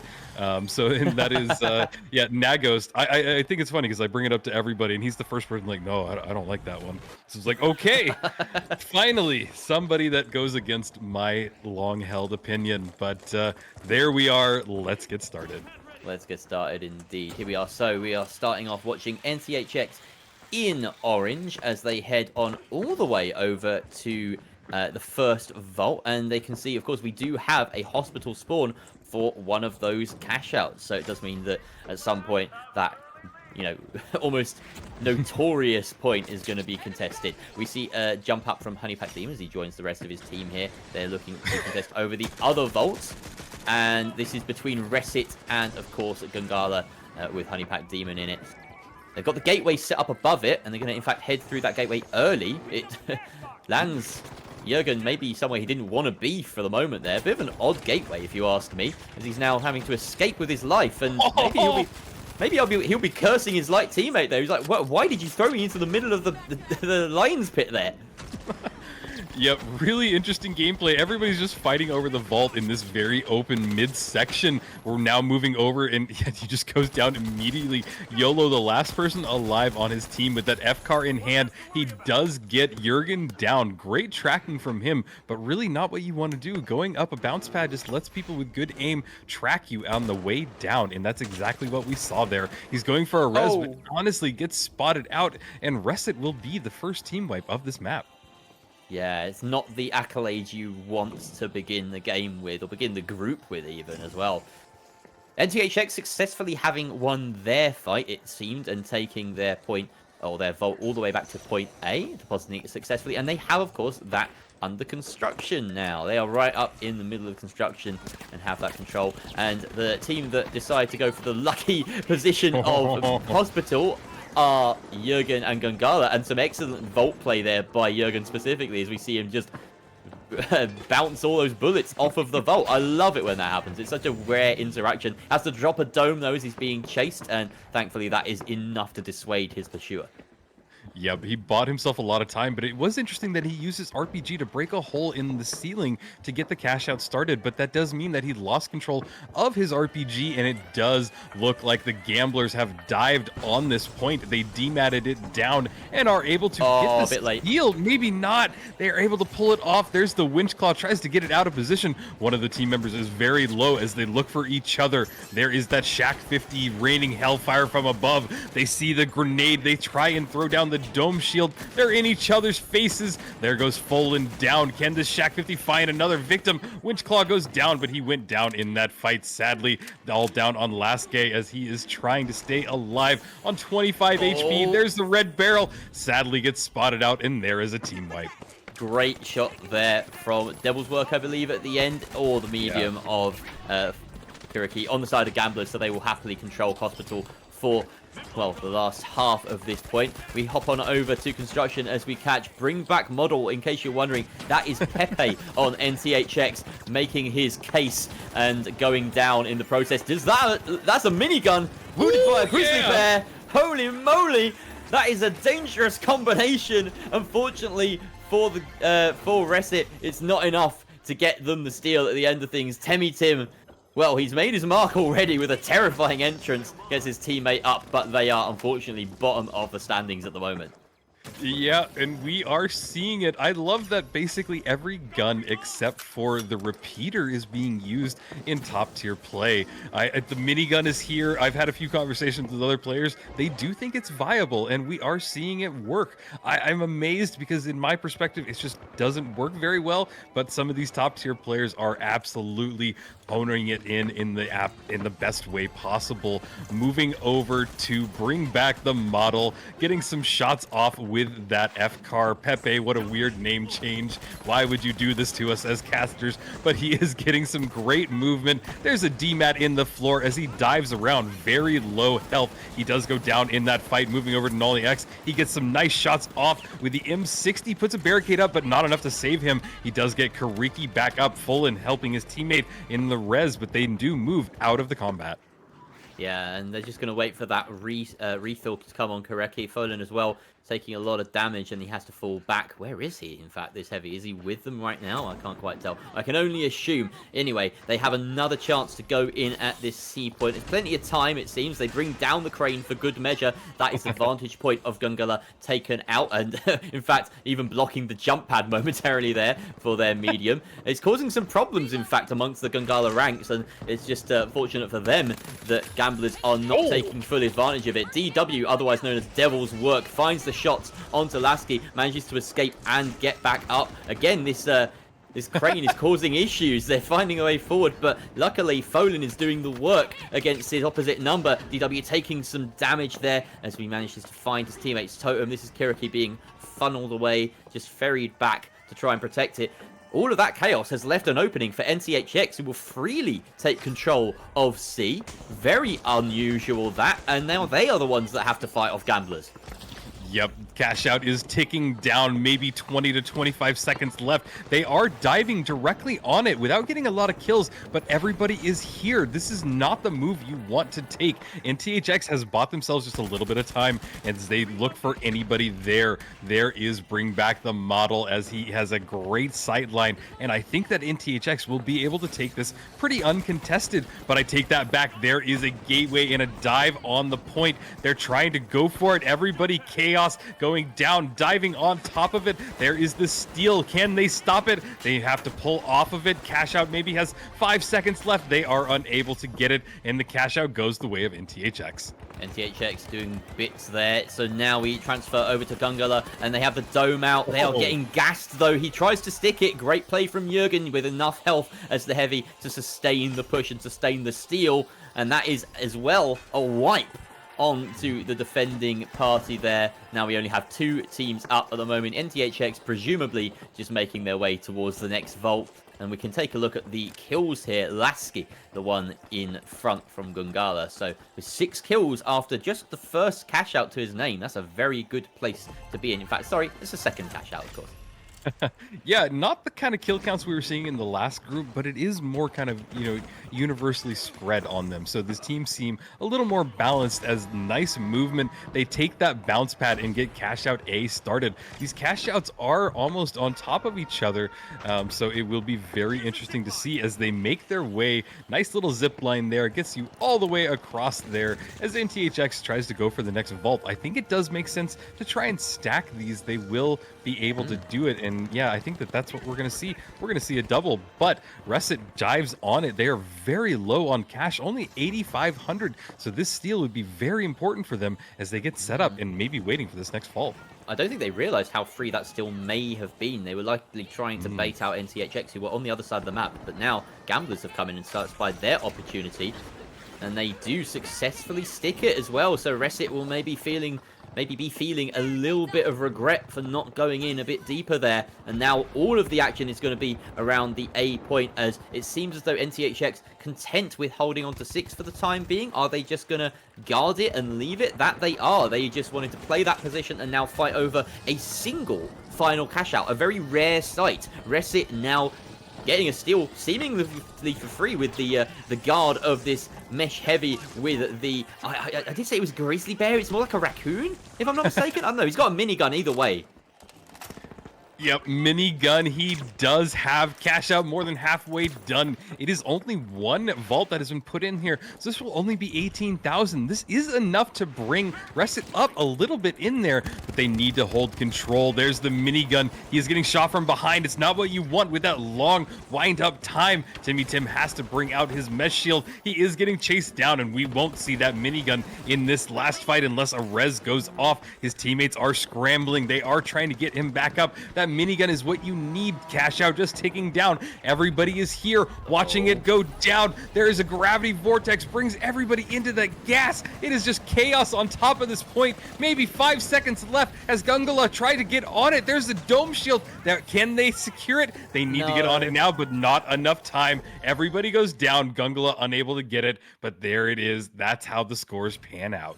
Wow, a full wipe of everyone there apart from Gungala, but the timer is ultimately what rescues NTHX there. And I would say Reset is, it was their cash out to be won in the final points, but really NTHX are the real winners. They came out on top. They played the objective so smartly by guarding and preventing that double. They realized that, if we don't double this point, there's one team that can actually help us out in the final melee, and that is Reset. And they played their cards right. They maybe went for kills on other parties.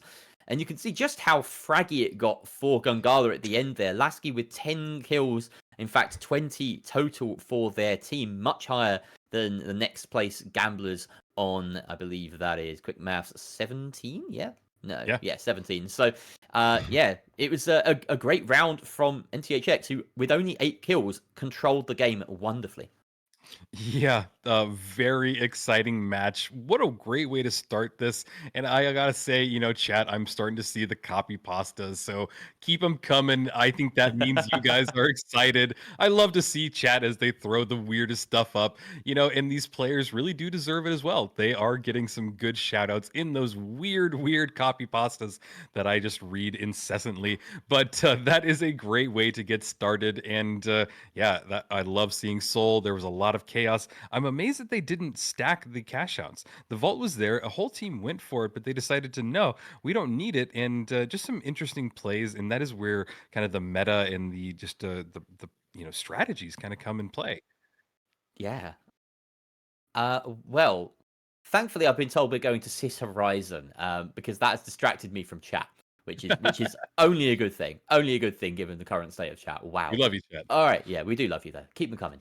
All right. That's map number 1 under our belts. The less said about chat, the better. NTHX up ahead, and I suppose this is what happens when Pepe decides to change his name and really sort of push an agenda. It's strange. It's a strange case to be sort of dying on. Like, are you really wanting this? They are HMM right now, by the way. Were they HMM last round, or did I just completely miss that? I think they were as well. But I want to touch on his point. Bring back the model. No, I've been a caster in this game for almost a year and a half, and when we had model meta, it was the most boring gameplay ever. Everybody was running shotguns. Model was everything. You missed your shot, then you died, and if not, you got the kill. I don't want that back. You guys as viewers don't want that back. But with all of that said, we're getting loaded into Sis Horizon. NTHX is doing some great damage right off the bat. They've got a great vantage point over Vault 2, and that healing from Ploppy is doing great work. He's keeping his teammates nice and healthy for that first fight. Sound off in chat. Are you Team Rio or are you Team Pepe? That's what I want to know. Okay. Oh no, don't start a fight. Oh, the model flag bearer has gone down in this fight, but the Cerberus is doing enough to try and pick up the slack. It's not the same thing the model once was, though. And there is the wipe. Gungala take down NTHX, and I call that a victory for Rio. A victory for Rio, indeed. It's what you love to see. I gotta compose myself. What you love to see. Yeah. I gotta stop laughing. This is I am a serious caster. Let's go. Here we are going to cast. All right, I can't even talk. You gotta take it, Jerry. You gotta give me a minute. All right. Well, what's happening here? We've got the wonderful Resit. Now, my question is, are they still running the minigun? It looks as though. I'm just judging by the gait of this heavy that he is definitely holding the minigun. You look completely different when you're running with that thing. Your arms just sort of slunk by your sides there. Look at it. You know, it couldn't be anything else. He's like, oh, God, this thing's so heavy. Anyway, they're going to go in above point A, currently held by the Gamblers. They've got the C4 to create a nice little hole. Bit of a waste when you've got the DMAT, in my opinion. And, you know, a bit of a waste when you've got the minigun on Sis Horizon. Surely you'd be able to blow open a hole about that size in the same time. Maybe just wants to keep that 250 mag capacity at full.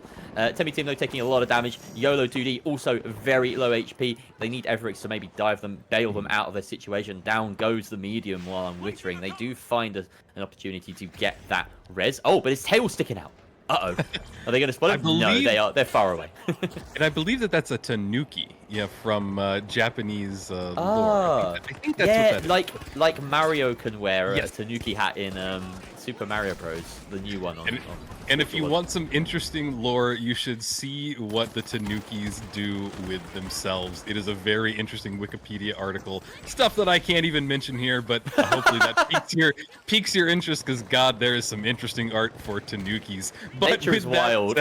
Nature is wild. In THX, they are down to just 2 people, but they have a nice little control. Oh, no, I take it back. I couldn't see everybody. There's the whole team as they try and get a vantage point over it. Gungala has a nice little control over Cash Out B. There's maybe 15 seconds left. They have good control. They're not even buying their time. Nobody's diving on it. We see Last Day as they crouch around as little goblins as they try and not make any noise if possible. There's YOLO with the zip line. He has an even better vantage point. Cash Out gets bounced. Everybody is here. Somebody's trying to get the steal off, and it does look like in THX, I think that they got pulled off it for just half a second, and that is going to be enough time for Gungala to get it. I don't think that Resit has enough time to hold on it, and they don't. In the Cash Out does go the way of Gungala as everybody just gets cleaned up in this battlefield.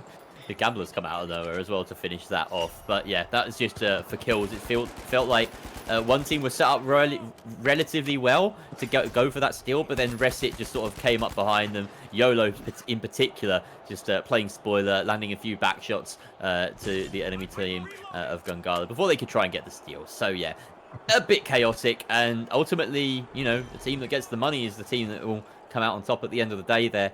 Gungala and Gamblers are the 2 Gs ahead of the pack as it stands, and Gamblers moving already with Cash Out, with one of the next vaults to Cash Out C, and they're going to drop it immediately to play out in the open, it seems.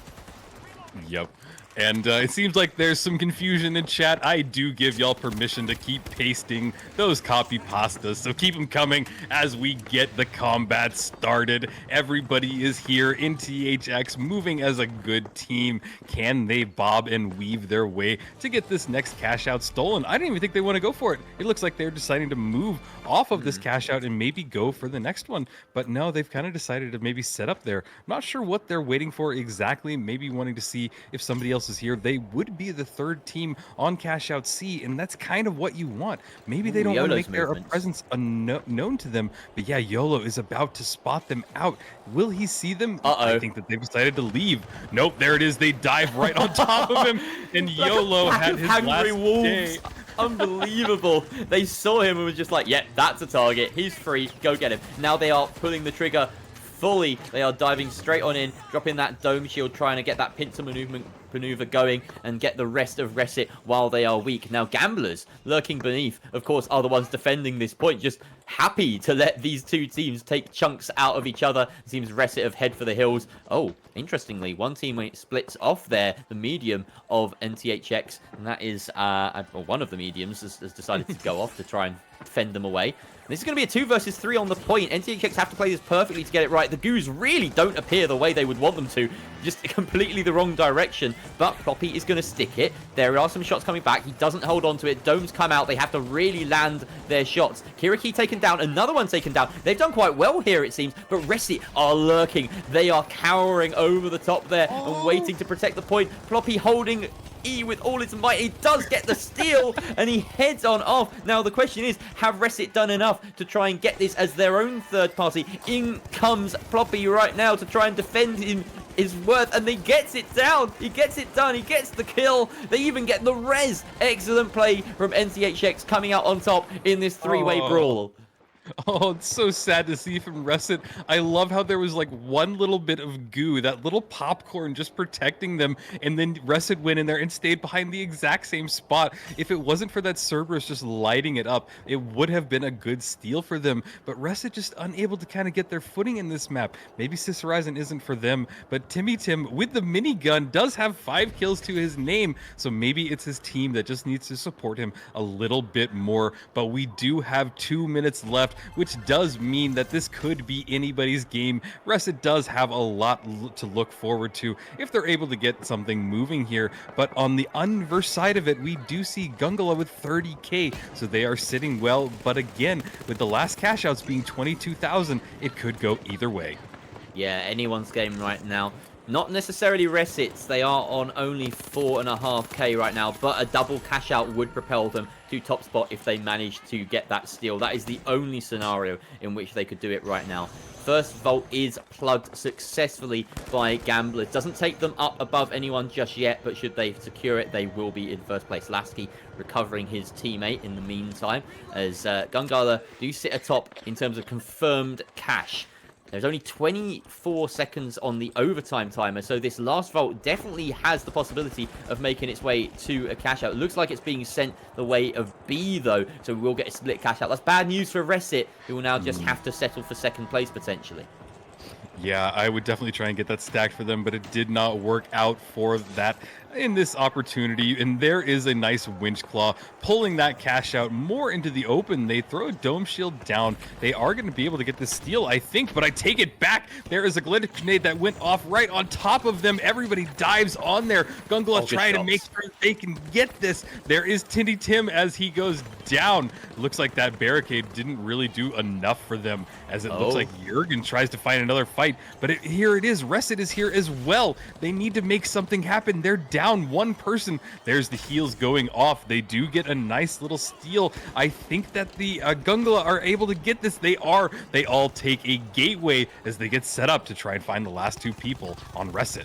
Why are Resit not engaging? They've missed their opportunity so many times here. They're just disconnected. We see Timmy Tim not finding that position he wants for the minigun. And now everyone on the side of Gungala has head inside. They're in good cover. He's missed his chance. And now the gas stalling them out. It's going to be really tough to find an opening here. Resit only playing for second place. A reminder, as he does manage to gun down Jurgen at range. But now they have to worry about the possibility of a third party. Gungala, as the guns come alive, will do enough to stave the wave of aggression. We should probably head on over to B right now as we see Gamblers and NTHX fighting over what will likely be a second place spot. A looks secure, B is all to play for, but Model as Pepe goes down, making me do the caster thing. I hate that. Gamblers now have that point under their control, and there are only 2 teams in the server, so we're going to have a very anticlimactic final 20 seconds. Well, I mean, maybe Gungala come over here. I don't think it's gonna happen. It does look like Gungala are over here. They're making a dive for it. We're going to see everybody fall on top of this cash out. There is a steal going down. Can Gungala hold it? It looks like they might have been able to secure it. There's a few seconds left. This hold is still going down. Everybody's on top of it. Is the steal going to happen? Oh my God, Resit at the end. What the heck? How? That's unbelievable. Resit spawned back in or something, got the steal, and they get third place because of it. It was so tight for cash at the very end. Just look at this. Gongala didn't even need to come over here. They had no business creating that much chaos at the very end, but they did it, and Resit were the ones to benefit. Wow, Okay. that was a bit mental. Let's see how that rolled out, because I didn't get a close enough look at the final standings. Gongala first, Resit second. What happened with NTHX and Gamblers? NTHX last by only 1.5k. Look how close that is between the final 3 teams. Yeah, that's really close. I mean, we're talking just a couple of kills between them close. That's just wild. And, it really does speak volumes to how well this Group B teams are, paced in skill. You said that they all kind of placed in towards the middle or bottom, and it is kind of what we're seeing. These might be the mid-tier teams as they need to kind of work on small little improvements, little things to kind of make them really in top or turn out to be the top tier teams in this group. So I don't know, very interesting to see. Everybody kind of played very well. A lot of just chaos, especially in that last few seconds. And I wish that we had like instant replays, because I can't even break down what happened. Everybody was on top of each other, explosions left and right, and finally the Resit was able to take it right at the end. Very wild. Yeah. Now we will get to see some of those points get added up in real time on these standings. Of course, it's not as easy as just putting first, second, third, and fourth. You do see, of course, 1 point per kill bonus. So all of those kills have to be input and verified between the maps. There is also, a longer term verification process just to make sure we don't slip any numbers in or out by mistake. So don't worry about that. If you see, we're supposed to have 1 more point than that, I got an extra kill, that kind of thing. It does get fixed. It does get sorted. So yeah, looking at the standings so far, it doesn't tell us too much because we're halfway through the day and this is the cumulative standings. But I can tell you that across Seoul and Sis Horizon, we have seen a completely different turn of events. Seoul saw NTHX and Resit claim first and second, and then Sis just saw Gongala and Gamblers claim first and second. But of course, all of the kills contribute to the points as well. So, like you say, Real, a very, very mixed bag and a very evenly distributed group in terms of skill. Yeah, I don't even think that we've seen truly the dominating team. It seems to be that there is maybe one in each group, but in this one, yeah, it's very up in the air as we move on to map 3 in Fortune Stadium. I won't give you my normal spiel. I think there's enough people here that know I love Fortune Stadium, and so do you there, Jerry. And I want to take another quick second to shout out our sponsor again, Karish from Via, their PR specialist. So thank you again for that donation. There is information for his Twitch in the chat if you guys want to follow him. Very cool person. And if you guys want to give some money to this organization as well, it all goes to the prize pool for these wonderful players. I'm gonna put you in the stocks here, Rio. Did you just mess up the name Crash? Yeah, probably. It's just Crash. you did a proper Adele Dazeem right there. I don't know. I don't know what is that? I don't know what that is. You don't know what that is? Oh man, just type Adele Dazeem into YouTube. It's one of the funniest things to ever happen at the Oscars. It's John Travolta messing up Idina Menzel's name. It's absolute gold. Yeah, it's just Crash. I can't let you get away with that. Anyway, here we go. Gongala. be glad it's me that jumped on you. Gongala and Gamblers, the winners of the last match, going at each other's throats right now. And wow. Okay, Gongala are the ones that come out a lot worse there. They are leaking blood. There's a couple of totems right next to each other. Lasky is not going to go anywhere near those because they're right out in the open. This cash box spawned right next to a vault as well. So a very early plug will be in order for the Gamblers. And the same for Resit. That's, wow, some very quick plugs. Yep. And it looks like in chat, I have messed up names. It's my thing. I mess up names. If I mess it up horrifically or give you a new nickname, send me a message. I'm always happy to chat with you and correct it. But yeah, there is Last Cake. Oh god, don't put that in my brain because it will happen. It'll come out and I will just butcher them further. But yeah, guys, my DMs are open. You can always chat with me and I will correct it.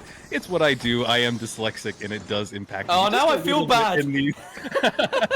I just a little bit, but I love what I do and I love chatting with you guys. So guys, DMs are open, but it doesn't matter now because NTHX is forced into a corner as they are getting shot left and right. Nice little DMAT into the wall gives them a nice vantage point as that Shack 50 tries to connect with anybody, but they make a decision to strategically move. Nice little zip line. I guess they're going to DMAT through the wall, and yeah, that is some great teamwork for NTHX as they try and make an approach towards this cash out. They're staying a little bit stealthy healthy, not wanting to give their position away, but they are on top of it. And I think we're even going to see a third team get started in this next fight. Oh, don't we just love third parties? Rio, by the way, I got to respect. I came out with the, I'm going to embarrass you. And then you came out with the, yeah, I'm going to cancel you. Like, just fair play. Absolutely fair play. All right. All in love we here. go. In we go with the action as we see Resit now getting their zip game going all the way to the top floor with that minigun. It seems this is a favorite of Temi Tim. He's not going to switch off it. It is his prerogative to run this. Whether he knows it or not, he's directly underneath an entire team. And they are slowly worming their way towards the vault. There's no way to predict what's going to happen here. We just have to let it play out. He's spraying into the smoke to try and get any tasty health bars on the other side of it. Doesn't find anything, and instead goes down to very low HP. Doesn't even really get to shoot an opponent there. They got the better of him.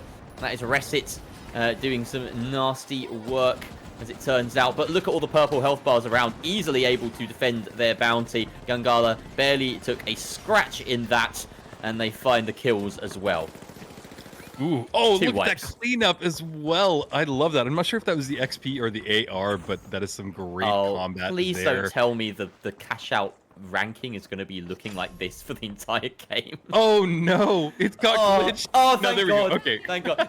It was like that for about 20 seconds. I was like, please, no. This game is hard enough to cast it as it is. All right. CNS has their foot in our game. They are wanting to mess with us as much as possible. And you know what? Love to see them in here. Cash out is going to get started at the next one. Looks like C, but there's a lot of, crumbling going on. Fortune Stadium is a little bit more crumbly than other maps, and it does make for a little bit of more chaos as this next cash out will get started. NTHX following his teammates, good movement, jumping on that display platform, really kind of good, just traversal. Ooh, interesting. Nope, sorry, I thought you wanted to take it there, Jerry. No, sorry, because as soon as you commented on how good his movement was, he fell down a hole, but then that entire piece of concrete just fell down as well. So maybe it was that. That was partly the fault of the concrete. It's unpredictable. That's what you love about the destruction in this game. Really, really unpredictable at times.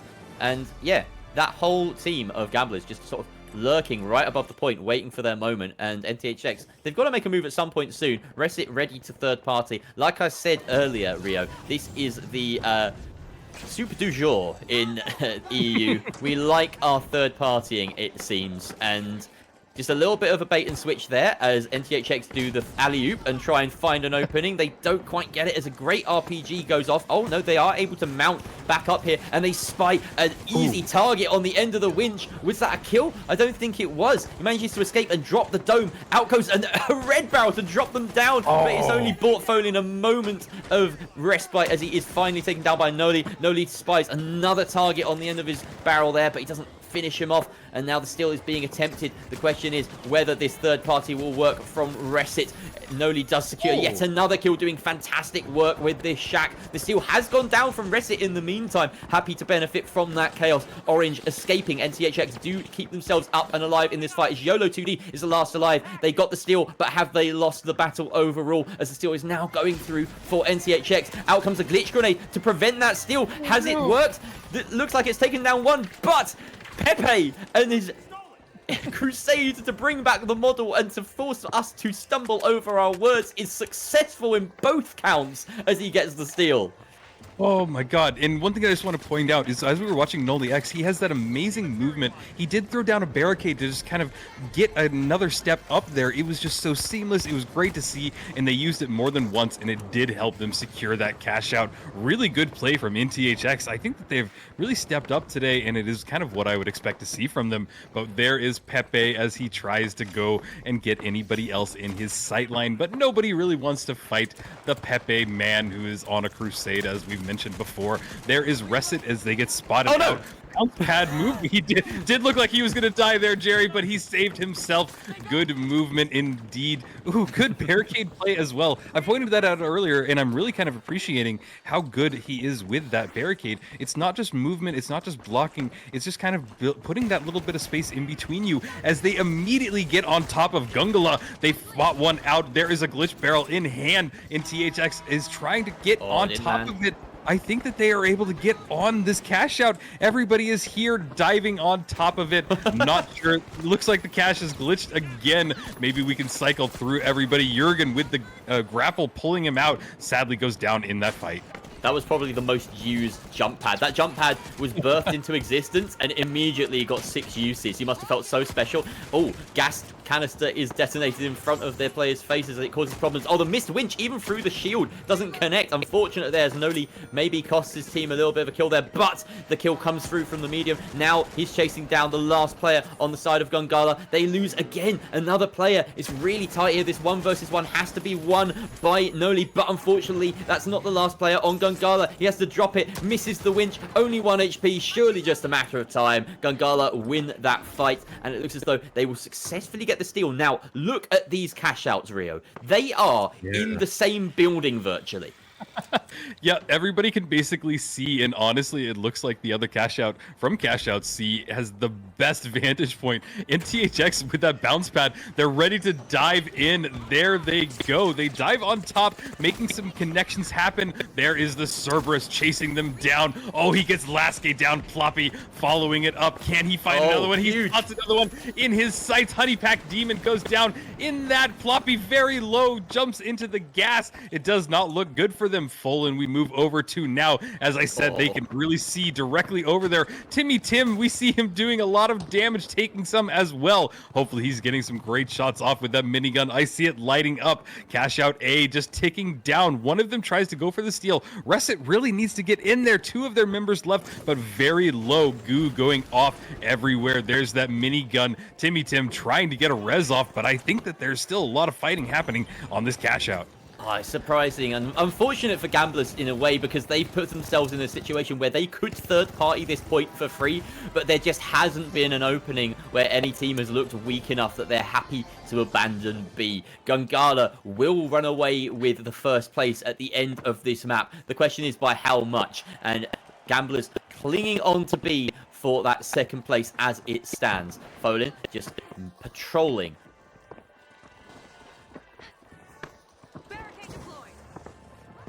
And they've got eyes in every possible direction at the moment, and it's just a matter of time before Cash Out B gets a bit hot, a bit heated under the collar. We see NCHX lurking underneath. They're still brawling it out with Resit. The question is, who's going to take a big enough bite out of the other? But I think the answer is, it doesn't really matter, because NCHX are being completely left to their own devices here. We do see one player go in, and in fact, for some reason, they have wiped. I don't know how they have lost that there. Oh no, NCHX are not just defending. Yeah, gamblers are absolutely fine here. They're the ones that keep hold of the point, and yeah, that was absolutely standard stuff. The final minute or two for gamblers was a walk in the park for them, but it has cost them the first place spot. Gungala are the ones to come out on top, and it's, you know what you say, you know what they say, it's who dares wins, Rio.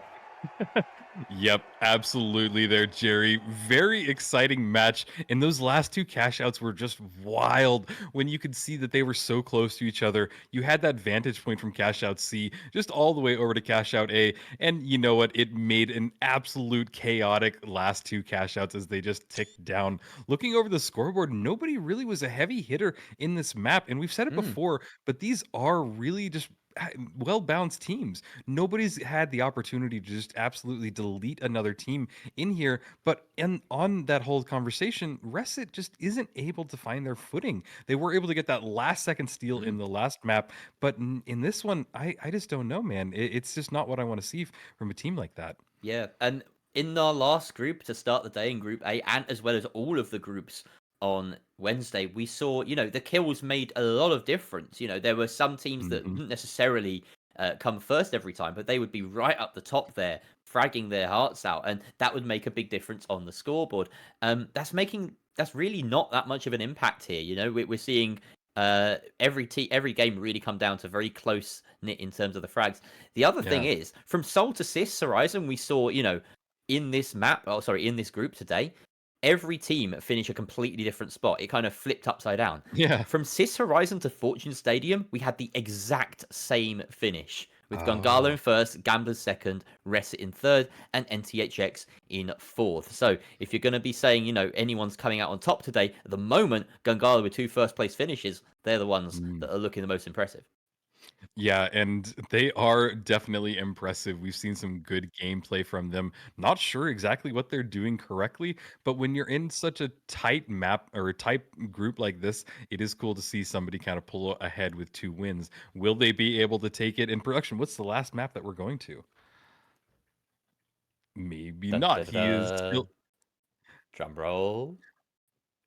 It We're will going to be. Vegas and they need to rebuild the lobby, so it'll take just a second as we get in loaded in. But this will be the final map in Vegas. And chat, there's quite a lot of you here. What are your thoughts on the new Vegas? Is it better? Is it worse? You've seen it a couple of times today, but are you excited about it? What are your thoughts? I want to know. I will read some of them out loud. There's somebody that's saying it sucks. Can I get anybody that says it's good? So from one of the things that I have seen, and I'll just say this out there, in some of the other matches, the people have said that it's a visually better game. It's a visually better from the viewer standpoint, and I kind of agree. But yeah, I want to know what you guys are saying. Oh, Jerry, looks like somebody loves you in chat. I don't know, Aw. man. You're getting some good attention today. Yeah. It's always good to feel that way. I wish I could say the same about you, Risky Ash, but I literally don't know who you are. Maybe I should know who you are, but that's very kind regardless. Don't fall into your parasocial relationships, ladies and gents. I am just a guy on a screen. Right now, I'm having a look at our lovely filler document. I'm looking at the thing that is basically Mm. here so that I can look at it and say, here's some random facts to fill the downtime. Right now, we're looking at teams NTHX, Resit, Gangala, and Gamblers. I'm just sort of scanning through this document and seeing, have we got some fun facts? Honeypack Demon Mm. says, and this is a very hot take. All right, get ready to Oh boy. go absolutely bananas in chat. He says, recon senses would be fine if they No. brought it back now. No, no, no. What? No, he is just baiting. That is a bait I've never met a single person that was like, you know what we need in this game? Wall hacks. No, no. Yeah. There's a reason Honeypack people. Demon's words, not mine. He says, "I stand by what I said." Okay, interesting. Very, very unique take. I don't know, guys. Bring back recon says there are really people that are wanting this to come back. Are you kidding?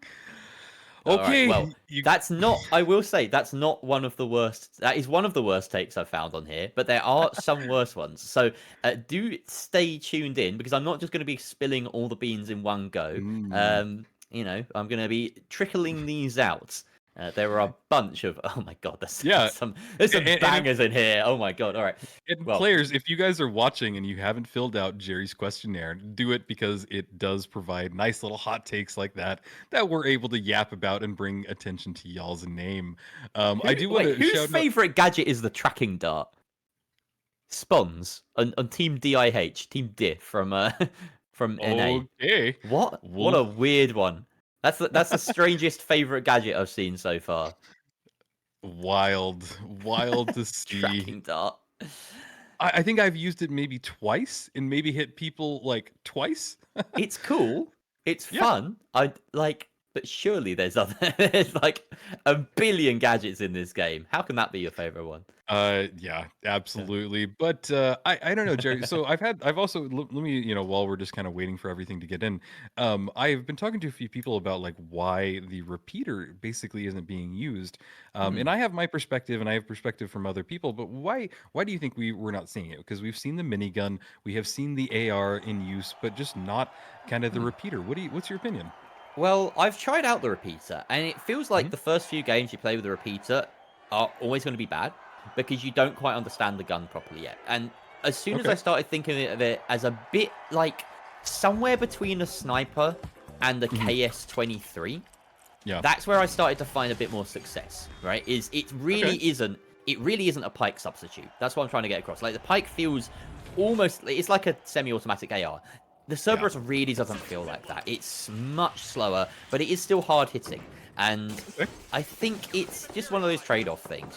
Players, it's a gun that you'll have to take time to get comfortable with. Just like, how we didn't see pros running like the bow or I don't know, Yeah. even like some of the older choices like the KS immediately. Oh, You have to take some time to Noli! get used to it. That was some good shots. And 1 HP, by the way, in a dream. Oh, there we go. Yep. There's the dream gone. Dreams deleted as NTHX absolutely get deleted in that first fight. And if you guys were curious, I did have a chat with a few people, and the reason they don't think that the repeater is in game is because it's just not as good as the Pike. Maybe we'll see that change as the days go on, but right now we're watching Folan as he tries to get that winch out, does miss and is chasing his next victim, but he decides to not go for the fight. Nope, I take it back. He goes for the fight against the minigun. Can he get it? He goes for the elbow, but the minigun deletes him, and he gets team wiped in that fight. He brought Timmy Tim down to 16 health. Hate to see it, or maybe love to see it. Let us know in chat. That ramping damage of the minigun is so punishing. If you can get away for just a few seconds longer than you ought to, you're just suddenly dealing so much damage. Unfortunately for Resit, though, they weren't given the time of day to retreat there, and they are gobbled up by NTHX, who managed to get a few free kills. Hasn't really gained them much in terms of positioning or anything like that. They are now chasing after that second vault, which is being, lobbed into the air. And we see that first cash out under the control of Gungala in the very corner of the map. It looks as though NTHX have regathered this box. Maybe it just sort of went a little bit out of their purview for a minute there. Taking it over to the car park. A very nice point to defend, if you ask me. I really like defending the car park, probably more than any other point on this map. I don't know why.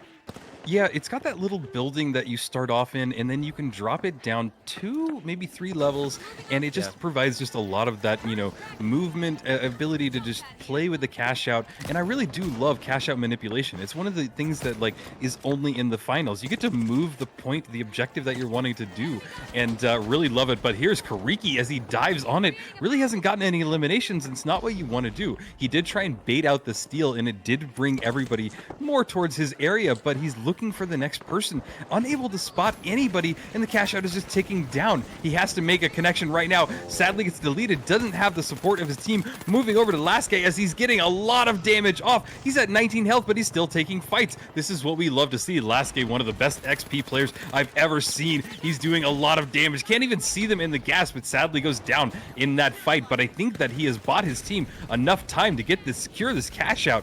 Is really what you want to see from Gungala.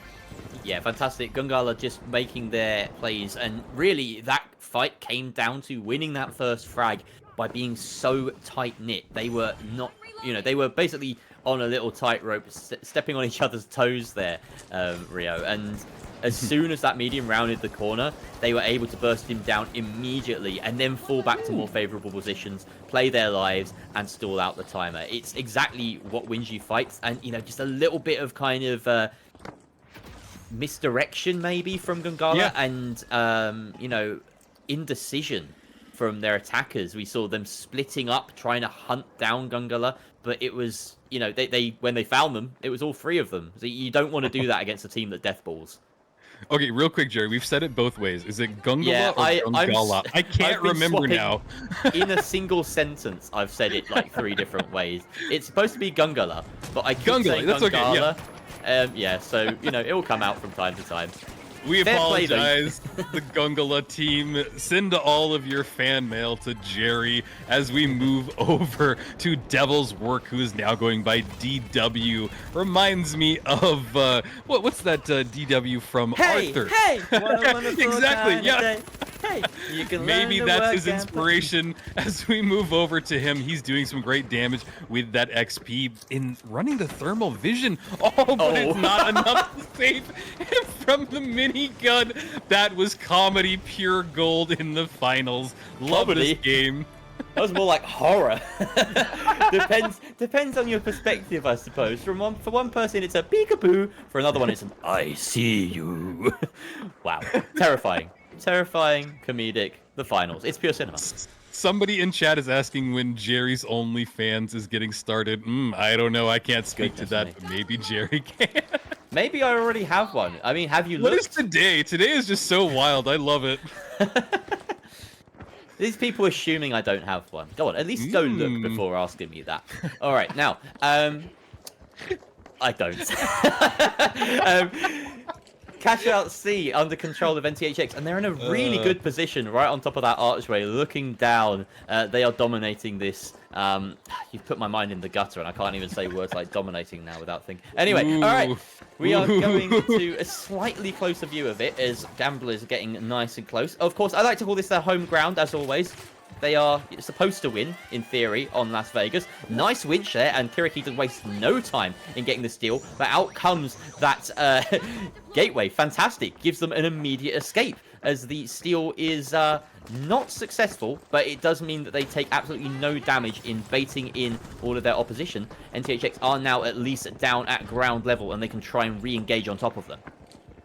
Yeah, and on top of them is what they are. They need to find a way and move in as quick as they can. Kiriki with Cerberus going on top. He does spot one of them out, but there's that barricade, goes down immediately. Not what you want to see. He finds another way around them, goes beyond the barricade, shooting some shots off, now hitting NTHX. Noli brings him down in that fight. Another one in his crosshairs. He's going for the chase. He spots him. Can he find another NTHX member? There is some smoke going down. Looks like he's able to get away from just a little bit of health. There it is. Ploppy going down. NTHX gets wiped with just enough time for the Gamblers to get the steal. But Reset is here. Not enough time for them either. Very close there. Reset were the unfortunate second party in that one, it seemed, and they are now languishing at the bottom of the scoreboard. It's relatively even in the first three positions. In fact, a dead heat between first and second, but the difference being Gungala have already started their second cash out, or sorry, rather they are on their second cash out, and it looks like it's about to be completed, so they will be way up ahead, as that starting the vault puts Gamblers ahead for but a moment, and now they are straight back down in second again. Yep, but if there's anybody to gamble with, it is the Gamblers. In chat, there's a lot of you here. This is the last map. We're getting into the last minute and a half of this game. I take it back 2 minutes, but if you are rooting for a favorite team, I want to hear it. If you are a fan of Reset, they need your love. They need your support. If you're a fan of the Gamblers, give them some of that gambling good luck as they get started. There will be one more cash out. They are manipulating cash out B, bringing the next vault over there, but maybe not. I'm not really sure what they were trying to do over there with NTHX. This setup is going down, and everybody is about to get started. There's Noli as he has the turtle in hand, ready to throw that dome shield down, going for a nice reload as everybody gets reset for the next fight. I love that you asked for people to sound off in chat for their favorite teams, and we get this absolute cracker of like this is a proper American chant. Gungala is the team of the smart people, in all caps. What a banger. All right, in comes the fighting, though, the action, of course. With about a minute left, lots of utility dumped out there by Gungala to try and protect their... Well, the cash out is not even been put in yet. Obviously, they're sort of guarding B. It looks like the vault has gone the opposite direction. Wow, that is bad news for Gungala, as they maybe bet on the wrong horse there. Yeah, and we see the setup now. I see the next vault being brought over here. It does look like it will get doubled. It gets put in right away. Good throw indeed. And we move over to DW as they try and chase anybody. They are in control of this cash out. $36,000 can go their way. They are in second. This will propel them to first. We're looking at the last 30 seconds of this match. They demad through. They get a little bit closer. There's the gas going off. I'm sorry, the smoke going off. Trying to buy as much time. They are kiting this as much as they can. We're looking at the last 15 seconds of this steal. The steal is going off. NTHX all on top of it. Smoke is everywhere. They can't see. Barely us can see either. English is hard when everybody is on top of each other. Two's dome shields going down. A lot of fighting on top of that APS as well. Does Reset able to get the steal off? There's one person with just a sliver of health and sadly unable to get it. And there is the standings, everybody. What an amazing match. So close. Reset were almost 0-0 in that one. That was unbelievable. Wait, was there a steal at the very end? Did we miss that? It was definitely pink at the end, right? Gamblers got that. Got that. Reset had a... they were the ones that delivered the double, and they lit the powder keg. They were the first team to come in and, fake a steal with about 30 seconds left, and then everyone started, body piling in the middle. That really was just a frag fiesta at the very end. And Resit were the team that very, very nearly got the steal off at the last moment. But as it stands, Wow. Gamblers, then Gungala, then NTHX, then Resit. Wow, and Noli with 0 kills and only 1,000 damage, just a little bit over that for his name. Just a very interesting match, especially when we saw NTHX just packing so much of a punch in there. So, I don't know. These 4 matches have just been wild. Everybody has been moving up and down through these 4 teams, and just I'm kind of at a loss of words in all honesty for what we just saw there, Jerry. Yeah, it was a chaotic end. And Gamblers, as we have said many times, strongest on Vegas, right? That was exactly where they took the win. They didn't win any other matches today besides that final one, so they'll be very happy with that. And yeah, I'd say probably coming out on top in this group, Gungala, with their 2 wins on Sis Horizon and Fortune, and a good second place finish there as well. Now, all of that gets piled into our massive cumulative standings, which we will be working on, but we're going to take a short break right now so that we can get those numbers plugged into the system. And when we come back, we'll be looking at just who's sitting on top and be ready for Group C, our final group of the day, with some of the heaviest hitters in not just this league, but the finals period. So don't go too far, people. We'll be back shortly.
Hello, everybody, and welcome back to the EU Pro Hubs Pro League, day number 2, and we are on our final group of the day. Now, I did promise that this would be an absolute banger of a group. We have some of the heaviest hitters known to the finals in this group. We have both Aimers Red featuring Atelco, Perzon, and Ferios, and we have almost rivals or I don't know how you Aimers Blue.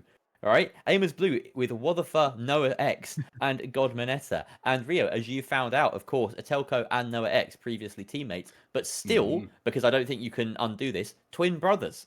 Yeah, it would be very interesting if they could undo that, but they are twin brothers and they played together for a very long time. And honestly, both of them very exciting and interesting people. And I love that we have Aimers Blue and Aimers Red playing against each other. So, you know, guys, if you have a favorite team, favorite side, and that's not to detract from the other two, Godlike Gamers and Saints One, but I think it's always fun to have a red versus blue competition going on here. So I think overall, guys, if you have a favorite, let's just say if you have a favorite color, if you like red, if you like blue, you can vote along. I mean, hey, it's a great way to find a team and to follow along. But with that said, we also have Godlike Gamer and Saints One. These are heavy hitters, as Jerry has alluded to. Godlike Gamer composed of Ozzy Punto, Cartoonez, and Aim Point. And I do think that they are having one sub today. I can't remember, so that might be a little bit different. They're not having a sub. All right, we have the full team here, and then we have Saints One moving over to Mickey, Someone, and Emilian. So guys, if you have a favorite team, favorite color, favorite flavor of ice cream, I don't know. We're gonna get started into some exciting matches, and I don't even have a prediction on this one. I think that this is going to be wild. I would love to see just cash outs just stacked right at the start. I want to see these teams at each other's throats. I want to see not third teaming, but fourth teaming as this match gets started on Soul Under Construction, right? Yeah. I mean, I like blue flavored ice cream. I don't know, like the blue flavors of ice cream. What is a blue flavor of ice cream? I guess like there's like bubblegum flavor. You can get like blue What? raspberry. That's a Slurpee, not an ice cream. What are you talking about? Yeah, we didn't even get a chance to go over the standings there with Group B. But, you know, we gave a little bit of a chat about that before we left. And, of course, we'll get to see the total standings after the play day at the end of this hour or so of action. So just fasten your seatbelts. I mean, I know you only just took them off, but you got to get them back on again because there's already action. Aim Point taking down a lot of players there. Great use of the goo gun. Oh, unbelievable techers as he finds the quick melee on Noah X. And that is Aimers Blue already being wiped off the board. Okay, and we're seeing a goo gun. As far as I'm aware, this is one of the first goo gun usages instead of mesh shield. Maybe I'm wrong, somebody correct me if I am, but there is Mickey on top of this cash out. There is a lot of combat going down. He's trying to find anybody with that F-car, but sadly he gets wiped in that, and that will be Saints 1 going down, and it looks like the next vault will move to the next cash out on A. There we have it. Well, okay, so some easy traversal now, although it seems as though Aimers Blue are contesting this one. They are pushing Godlike Gamer, and they are doing a lot of damage there. They do manage to get the revive on their light as NoX falls back, but unfortunately, he is taken out already, and now NoX on 58 HP is being chased off by the defenders of B, and that is Godlike Gamer being very dominant, taking down the insurgent Aimers Blue there. So Aimers Blue, after doing a decent job of winning that first engagement, yeah, really suffering there. In comes Saints 1, though, not letting up on the Steam. They're finding that opening, finding that third-party opportunity, like all good teams should do in cash out, taking out only bans, and now they have a decent shot at stealing B. Yep, there's the winch claw. They're pulling it in. I'm seeing a lot of people in chat rooting for Saints 1. Cheeky. Can they do it? What was that movement? Stopped by the goo gun, absolutely getting deleted from the Lewis. Emilian in a great position. There is the steal. They have control. There is a barricade and goo to hold them off. They look like they're in a great position, but they spot out the Godlike Gamers. Can they get anybody in these fights? Only Band's looking for his next victim. There's a bounce pad as well. His teammates are getting grouped up. They have to make a slight retreat, and I'm not sure what their call is right now. that goo gun was from the teammate. I was like, no, Saints One don't have a goo gun. They've got a winch. Yeah, that was an unfortunately placed long-range goo, it seemed, from the heavy on the side that was fighting them. So, yeah, unfortunate. But now, Saints One under a lot of pressure. They have lost one body, but they are playing distance now and denial with the gas. Oh, that light really playing with his own life as what the fuck, as the heavy gets into a scrape with an opposition heavy here. He can't deal the damage and he finds himself on the wrong end of the barrel there. Winch Claw is in place still to be able to deny any steal, and some great heads-up gunplay coming out from the Saints One heavy of Emilian. Great gunplay there, gets them the point and the cash, and we come on over now to the construction area where we see Godlike Gamer defending their bounty for the final 10 seconds or so. Yeah, I think they will have this pretty uncontested. I love that the crane has come down. It does make for a nice little vantage point for them to set up on. And, you know, it's kind of only in the finals that you'll see it, where some of the destruction and some of the crumbling structures all around you make for new, interesting areas to fight over. And that is exactly what we're seeing. Aim point, we move over to him with the Lewis gun and the goo grenade. He is making some great usage of that goo to help him with the traversal of this map. We're now watching him as he has a good vantage point. He's gooing off the door, so he's not just using it for movement, he's using it for control over this map. He goos his C4 to blow it up and him on top without taking any damage. Oh, wow. I've never seen that. This is some true next level goo performance, and this is great. This is what we want to see. Everyone else is playing checkers, he's playing chess. Like, all of these wonderful little maneuvers we're seeing back to back, just walling off the cash out vault, you know, it's all just... He's really thinking with his brain here, you know? I love it when people think with their brains. Unfortunately, though, he's shooting with his, I don't know, left foot or something, because that was not that great. That was amazing, and you know what, I love this. You know, the meta has not been defined. We constantly have somebody coming in here that just changes everything up and probably inspires the next round of people as we move into the next level of the finals. New players are getting started every day, and I can't wait to see the new talent as we continue on the track to the major. And you know what, some of these teams are absolutely going to be fighting in it, and I'd love to see it. We now see Aimers Red as they have set up on Cash Out C. One person from possibly Saints 1 is doing a little bit of recon, trying to find it out, but there is Aimers Red as what is that team? Yeah, Aimers Blue. Are they coming up? Are we about to have an Aimers off? Yeah, maybe. Aimers Red are in red, which is really helpful. They are defending C, currently getting stolen by Blue. Noah X and Co about to have a nasty surprise as Telco drops on top of them. It is stolen successfully. Telco tries to go straight in for the counter steal as they have that, you know, they're making use of the fact they're being lock bolted. They might as well go for it, but unfortunately, the collapse is very strong from Aimers Blue. Aimers Red now down to just a couple of members, if that, as they are forced back. Look, low HP on the rooftop. They did escape, but in no state to re-engage. Waiting for that self-heal. Perzon is alive, but not his teammate as Ferios goes down. The Light, who's made a name for himself on the bow. Unfortunately, we're not seeing that action here in Pro Hubs. He was very comfortable on the ARN yesterday instead. And the rest of his team have fallen. He's the last one to go down. So Aimers Blue, the younger of the two twins in Noah X, coming out on top there. Oh, yeah, that was interesting. Did you see that? For like half a second, we had wall hacks on the entire billboards. Yeah, I know that if you go into certain places, you can kind of see it, but only from this kind of observer perspective, thankfully. Nobody in here is cheating when they're dead. That is not what we want to see, but there is what the fa as they make their advance onto this cash out D, slowly ticking down. Just a few seconds left. Emilian in very good oversight of it. He has every bit of control over this. There is going to be one quick dive on it, but I don't think that they're going to be able to connect anything. A lot of people going on top of the crane. There is a dome shield, goes down and just eating every bullet that gets thrown its way. Cash out will go the way of Saints 1. Very uncontested and very good control by them. And we have a vault spawning over at the hospital as Aimpoint and the rest of Godlike Gamer just controlling that portion of the map. Always important to do so. Aimpoint now, an interesting choice there. Oh! Very smart, does block up the goo, block up the point with the goo, but one person made it through just before he could finish that maneuver. That's one of those situations where maybe just running away would have been better, trying to be a bit too smart with it. there he goes down. Godlike Gamers get the wipe as we're looking at this green rooftop, and they make their way around it. Cash Out A is about to get started, and Cash Out B has already gotten started, and looks like the steal is going off almost immediately. They are going to be able to take it, and this is a really good spot for Saints 1 to be in. They have a little few people on Aimers Red that have made their retreat, but there they are in the stairwell. They're going to be making their advance, trying to stay as stealthy as they can, waiting for their last teammate to get on their level and regroup with them for the next fight.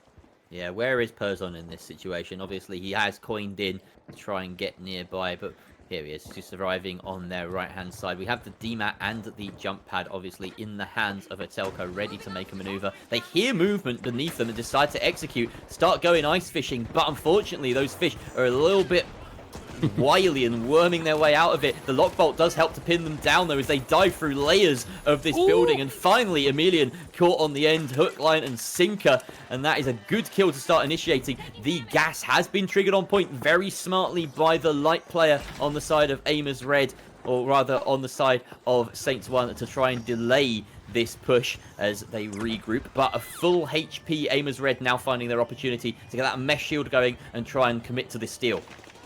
Yeah, it looks like they have everything in their control. They are able to get the steal. There's the DMAT. They all bounce away, trying to get a new vantage point over the site of it. We were watching the Lewis gun come in there. Someone with a little bit of health goes invis, running that AR, trying to get anybody. There is Mickey holding the steal. He is not able to get it. Aimers Red still in control of this. There is Goo all on top of it, body blocking it, and it is looking very good for Aimers Red in this next fight. Yeah, great wipe coming out there onto Saints 1, and they have control of that point. That will be theirs for certain now. So we turn our attention to the last 15 seconds or so of point A. In come Aimers Blue. No, sorry, this is Godlike Gamer trying to contest the point owned by Aimers Blue. Aimers Blue look like they're well stocked to defend this. The steal is being attempted, but the burst damage is there, successful from Noah X, and that will deny it just enough. Godlike Gamer now in a bit of a pickle as they themselves get wiped, and that is the round. Aimers Blue coming out on top with that final cash out. Aimers Red following closely behind. Saints 1 and Godlike Gamer need to step it up in the next game. But that was a very tight match overall, Rio. It really was very tight, and basically we didn't know who this would go to until the very last few seconds. So good gameplay, very well spread out. I didn't see any heavy hitters, but look at this, only bans with 0 kills. Interesting to see, and maybe it might explain why they're on the bottom, but that does mean that Godlike Gamer has every opportunity to come back. This is only map 1. If you felt like this didn't go the way of your team, don't worry, because there is more coming up. But look at the skill on display here. Noah X with 7 kills, his brother on the opposite side, Atelco with 5, and really the damage is almost identical from the two of them. Very close, very good games, and a lot more to come up next. Yeah, some great plays all the way around. I want to highlight the fact that I think we saw Noah X with the most revives in that one as well. Oh, okay. Being able to sustain yourself and your team through the fights can make the difference if you get that extra body on the board. And of course, I don't think he was running defib, to be fair. So some of those we saw were completely dead revives. Okay. For instance, we did catch one where he revived the light and then the light immediately died. So maybe that has something to do with it. But it still just has an impact if you're able to bring those bodies back. We saw them able to defend against pretty much every single side. We saw them defend against their Aimers rivals on billboards. We saw them defend or steal successfully from Saints 1 right on the other side of the map. And they seem to come out on top in every single one. So they're matching up well against their opposition. And over on Bernal, which is where we're heading next, we'll have a very different state of play. Far less verticality involved in this map. A lot more long-range gunplay. Maybe we'll see a bit of swapping around in terms of loadouts. Yeah, you would almost expect it to be a little bit of change up because you mentioned it perfectly. Bernal is very horizontal. There is a few spots that have some verticality to them, the cathedral and a few other places, but overall it's a very horizontal map. And I think that's what makes it really interesting in the finals is that we have all these maps that are designed for boy, that's a hard word, gameplay, and it's not horizontal, verticality, but here it just kind of throws everything onto a very level playing field. battlefield. So I'm excited to see it. These teams are going to be battling it out, and I have no idea which way it's going to go. But chat, I'm sure you have your predictions, so make your prediction now. Root for somebody. Will it be Saints 1? Will it be one of the aimers, or will it be Godlike Gamer? Can anybody come back? Will we see an upset? Who knows as we move over to Saints 1 as they get started on Bernal. You know what? As a caster, I think I must have said the word verticality about 1,000 or 2,000 times, more than that. I don't think I've ever said the word horizontality. I had to look it up just there. And that's so weird, but it is a word. It sounds wrong, doesn't it? It sounds wrong, but it is a word. I'm absolutely flabbergasted at that. Anyway, let's get back to the action. Saints 1 are already white. Ooh, that is unbelievable. We didn't even see it. Yeah, not sure what happened as we move over. There's Cartoonist trying to get a shot off, throws a good glitch grenade, goes invis, waiting to find anybody else. Nobody is coming into his crosshairs as his invis slowly runs out, but there he goes. He spots one out, doing a lot of damage with that XP. They do retreat, and sadly he goes down in that fight. We move over to aim point as he pulls out the M60 with that goo we loved so much in the last map. Can he find this one? He just needs to connect a few more bullets. Sadly, he's the one taking the damage, has to reload, and oof, not what you want to see for Godlike Gamer as they get wiped in that fight.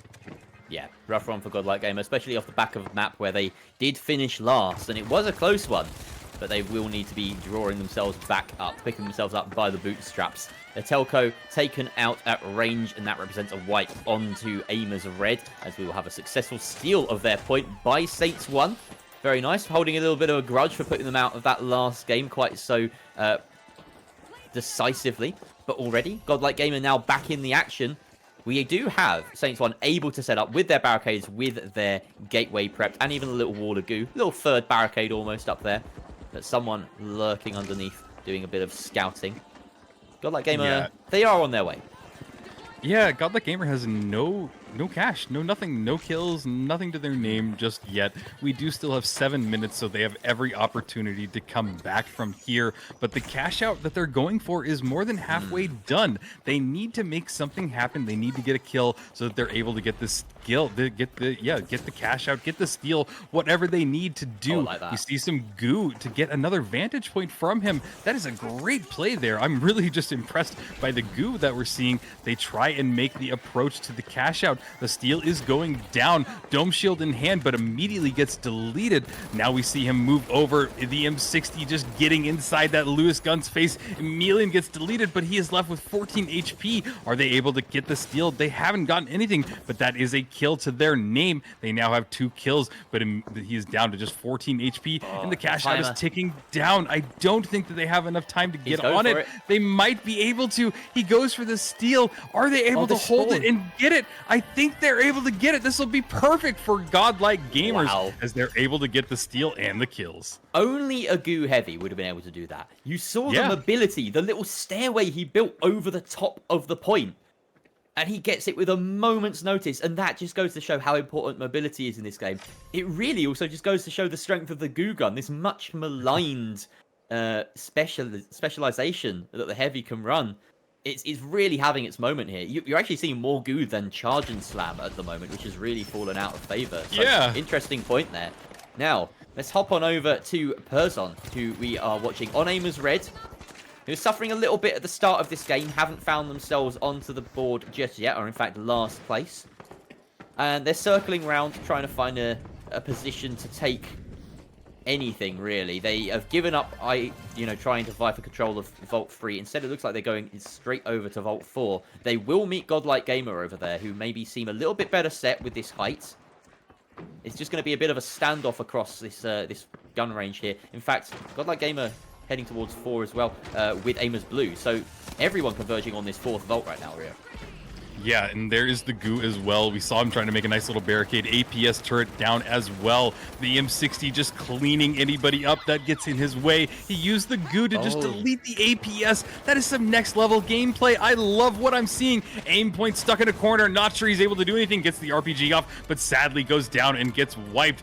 Really good gameplay from this player, but boy, they need to kind of turn something around if they want to keep control of this next map, or this map. It's so tough. It's so tough as well, because while that is incredible goo gun gameplay, right, it's making the most of your specialization at that moment. You have to say, a winch in that situation would be so much better. And that's why it really isn't, you know, a straight decision between either of these things. Some of them are just better in certain situations. Godmonetta with a nice beam to take down the Telco. Follows up with a nice frag onto Perzon. Can he make it 3 as he chases after Vault 4? It will get plugged successfully. Nice little gateway there to try and close that distance. But it looks as though D is going to go the way of Aimers Red. But the burst down from Godmonetta as he gets the full team wipe solo. Wow. Excellent play. Yeah, and there's that AR in play. I have seen some good gameplay, especially the other person that I've seen use it well is Uni. So we have another person that is absolutely just leading with that AR, but we move over to Cash Out C, getting close to halfway done. There's a bounce pad. Mickey trying to find anybody in his crosshairs, throws the bounce pad down, brings it back up, was able to stop the steal. They are in full control over this amphitheater area. A nice little feature of this is that button in the middle there will raise and lower the fighting area for them to kind of buy any time that they can. Godlike Gamers starting to make their move on top of it. Gas has gone off. Cash Out is more than halfway done. The fighting is happening over the top of the rooftops. We move over to someone's perspective as he tries to find anybody out. He does spot one of them. There's the nice tracking with the AR. He's able to bring only bands down. Can he spot his next victim out? He's just trying to find anybody. Sadly, he dies. It does look like a 2v2 as this Cash Out is slowly ticking down. Aimers Red, they're going for the steal. They have a dome shield. It looks like an APS as well. They're in full control and they're able to steal it right out from underneath them.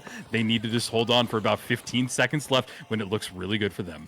Yeah, 2 team wipes on either side as well. Godlike Gamer being taken out as well as Saints 1, meaning that Aimers Blue and Aimers Red will happily claim this second wave of cash outs, most likely with only a few seconds left. So as we take a moment to appreciate this break in the chaos, there isn't any single player that's standing out on the scoreboard in terms of kills, but we have seen some exceptional skill across the board, and 3 of those 4 kills, remember, coming out from Godmonetta were a single team wipe by himself, so you've got to appreciate that. Someone as well locking down with the ARM. We've seen some of his skill on display just recently in securing that cash out, as he's not done yet. He's going hunting after Aimers Red, and a nice little beam onto a Telco. He just keeps finding himself on the other end of this weapon. Doesn't matter who's wielding it. Perzon finishes off another player on that team, and it looks as though Aimers Red really suffering here in this final wave of spawns before the cash out. 1 minute 30 left, and it looks like both faults have been tapped, so we may be up for a chaotic final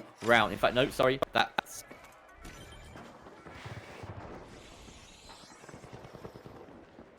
For a double, just look like how many me. people are going that way. Like, it's gonna get tapped. It's just a matter of how soon.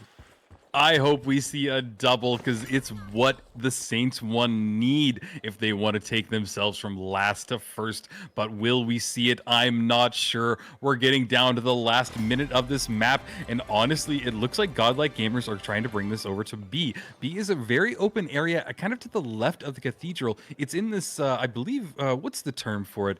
Just kind of a little tiny area. A veranda. Oh, there we go. We're learning vocabulary today in the finals. We have learned horizontality, I can't even say them right. And yeah, and what did you call this one more time? It was called a veranda. A veranda. It's not quite a veranda. I've just googled veranda.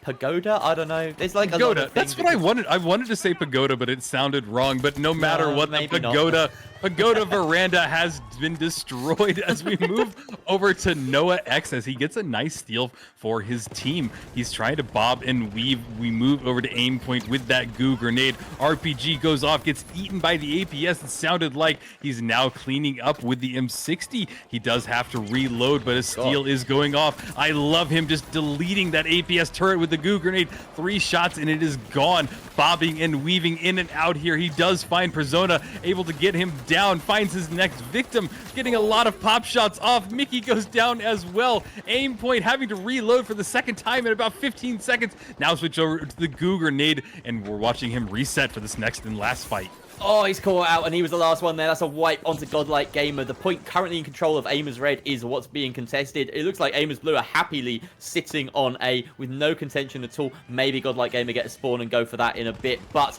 right now, all our attention is on the pagoda, veranda, bandstand, whatever you want to call it. It's been blown to smithereens, and is currently under control of Aimers Red. But Saints 1 having a good go of it. Not enough, though, as they get blown to smithereens themselves. In come Aimers Blue. They want another bite of this pie. They want a chunk of the slice of the end of the game, and they are already finishing in first place, but they just want to get in on the action, gas off in the vicinity of the point, and there is no chance for a steal anywhere on the map.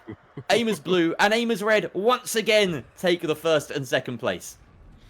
It is an Aimers off, and you know what? I love to see it. These two teams pack so much firepower, so much punch. If there was a match to be excited about, it's this one. I can't believe that they're in the same group, and I don't know if we will see them get in a group like this again, because it is truly a red versus blue moment. Guys in chat, we are halfway done with this group, and it does look like we have a little bit of a dominating performance from the Aimers, but again, I've said it before, you have a favorite color, favorite flavor of ice cream, whatever. I want to see you light up the chat right now, because it has been quite a performance so far. Jerry, do you want to break it down even further from what we just saw? Ooh, well, I don't know if I can. I mean, there was so much action. There's lots to digest, but my brain is turning to soup at this point of the day. We've seen 10 whole maps of finals action. We've got 2 more to come. And just have a look at the standings right now. We can see Aimers Red, Aimers Blue currently very, very close on total points as they are steadily climbing the standings together. There is a possibility, I believe, for either one of them to finish the day at the very top of the standings. It will take a fair amount of kills as well, but those tend to come with the victories no matter what you're doing. So I would bet that, you know, if Aimers Red, for instance, win the next 2 games and get a fair few kills along the way, they will finish first. Aimers Blue may be the same, although they would need to get a few more kills even after that, so you can see them gathering those points, within 100 points or so. In fact, you know what? Now that it's been updated, this is after 2 maps, it looks like they probably will finish top, regardless.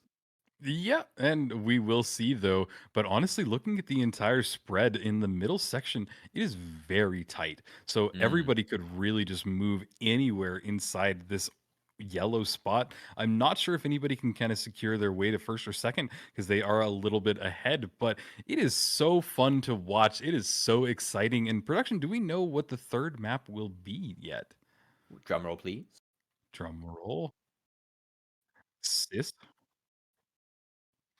Horizon. So we are just waiting on a few players to make sure that everything can be sorted out. We have Ozzy Punto coming along to join Godlike Gamers, of course. He's a very, very powerful light player. You don't want to be without him in an ideal situation. I have been enjoying the Goo gameplay. Yeah. However, Godlike Gamer have finished 4th in both their games. Now, obviously, I'm not drawing a parallel between the 2 things, right? The Goo gameplay has been fantastic. Godlike Gamers are great. They are just suffering in a very strong lobby as it stands. So something needs to change. Something needs to happen. You know, whether it's Goo or not, whether it's, you know, changing the weapons up, trying something different. I was intrigued to see, you know, this. One of the things about this meta is we've had a lot of variety. So many weapons feel viable, so many gadgets feel viable. The kind of most restrictive thing is the heavy gadgets lineup, right? It feels like you have to be running your RPG, you have to be running your dome shield, and then that 3rd slot is either a C4 or it's a barricade. And there's really not much else. And it's been that way for quite some time.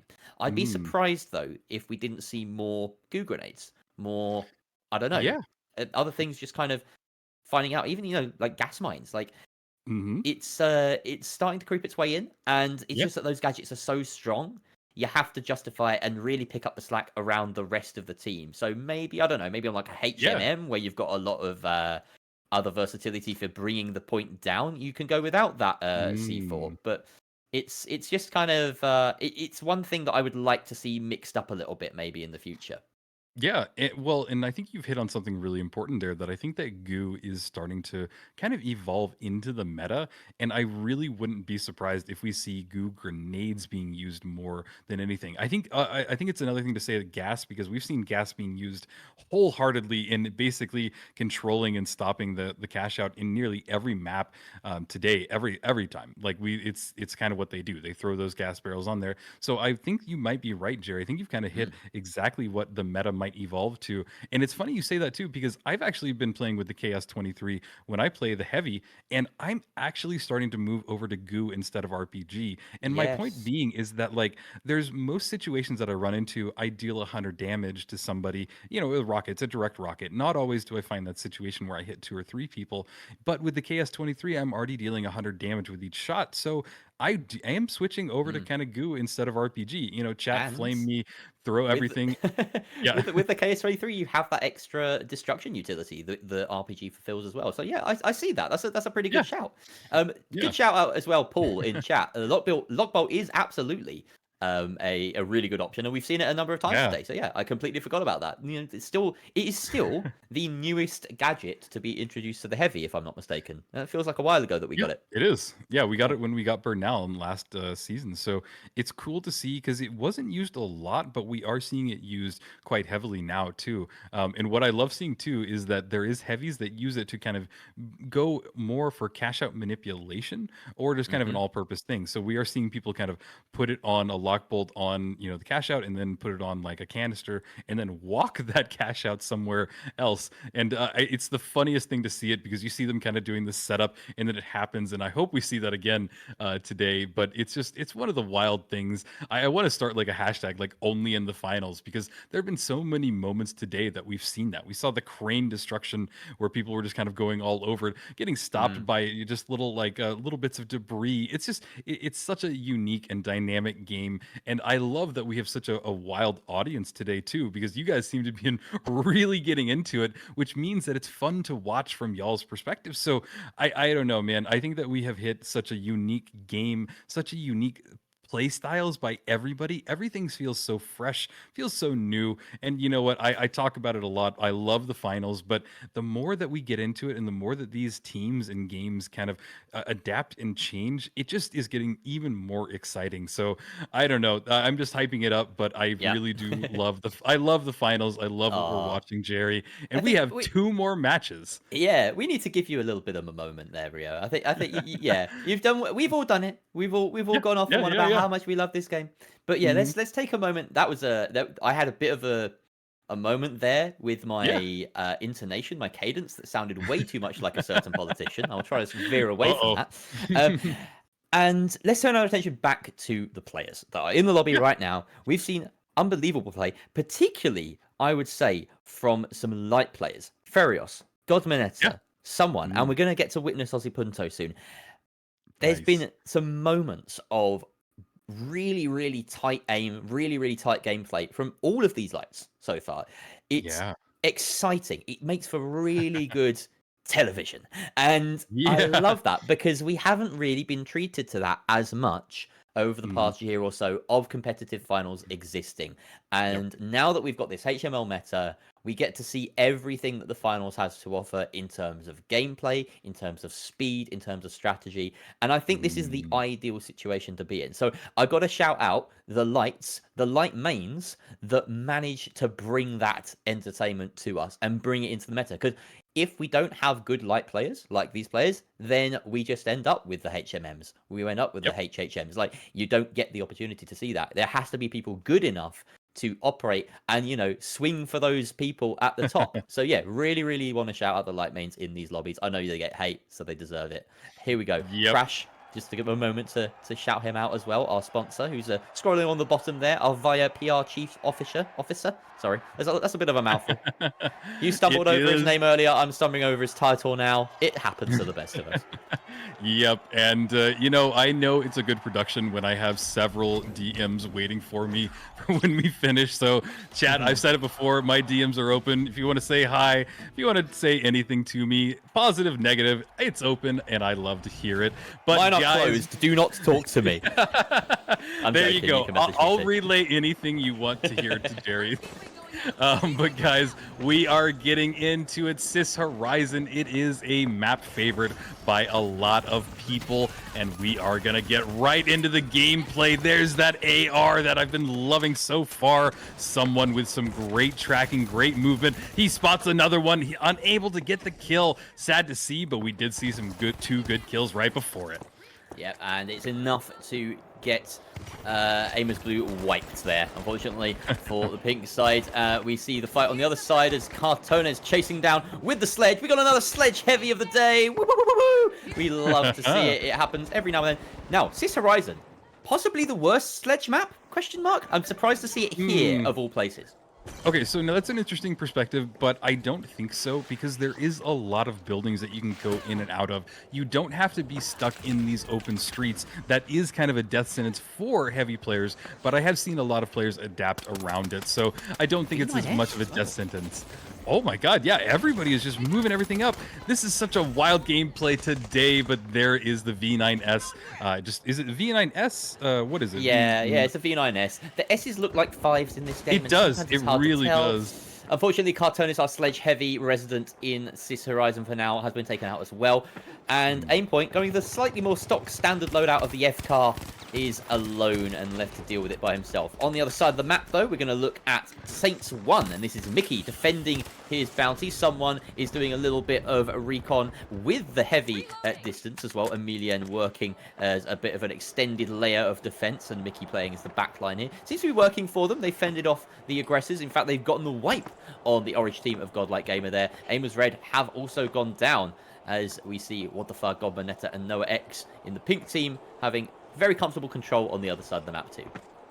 Yep, absolutely. And you know what? While we have a little bit of a lull, I do want to kind of tease something. There will be a giveaway happening a little bit later. So everybody that is here, it will be your opportunity to win something for free. And I know everybody loves that. So after these two matches, something might be coming your way. But with that said, we are watching this next engagement go off. The next fight will happen in just a moment. Cash Out is ticking down, more than halfway there. I did see the cash out possibly bounce as we move over and watch the FAMAS gameplay. It does look like maybe even 3 teams are on top of each other here. Everybody going off on top. It is not what you want to see. Cash Out as being winched into the building. They didn't really get it there. There is a dome shield going off. That's great. It does look like Godlike Gamers might be able to get the steal. Just a few more seconds holding E with all his life. He does get it. Gas goes off on top of it, and it looks like Godlike Gamers might have it, but I take it back as another steal is happening right on top of them. Mickey is able to hold it. Can he get it? He got it back. What a godlike play from Mickey in stealing it on Godlike Gamers. Wow, and Amos Red were involved in that 3-way brawl, but just barely. They were kind of on the periphery, just maybe getting some kills here or there. They weren't involved in any of the steals. That first steal was so good from Godlike Gamer, playing with the dome shield outside and then stealing from indoors, and then a really nicely timed goo to guard it as well. But the steal back, possibly even better, very well guarded by Saints 1 as they held onto it. And unfortunately that sledgehammer just couldn't find his target quick enough, had to mount over the goo rather than just sledging through it. Maybe he could have done that, but hindsight's 20/20, as they say, and we have now Saints 1 in a very commanding position after getting the plug and the confirm, while Amos Blue just trailing behind after a very quiet stint on the library side of the map. Yeah, and I gotta love it. This is probably the best we've seen Saints 1 today, and it seems like they are ready to fight. They want to be in control of this map. I want to see them on top in the rest of this last 4.5 minutes. Can they do it? We're gonna have to find out as we move over to aim point. He does get lock bolted in place. He is stuck for just a second, but he is able to get out. He is now jumping in and out. He spots somebody in his crosshairs. Finding anybody with that F car will be very lethal, as it looks like Cash Out D is getting started.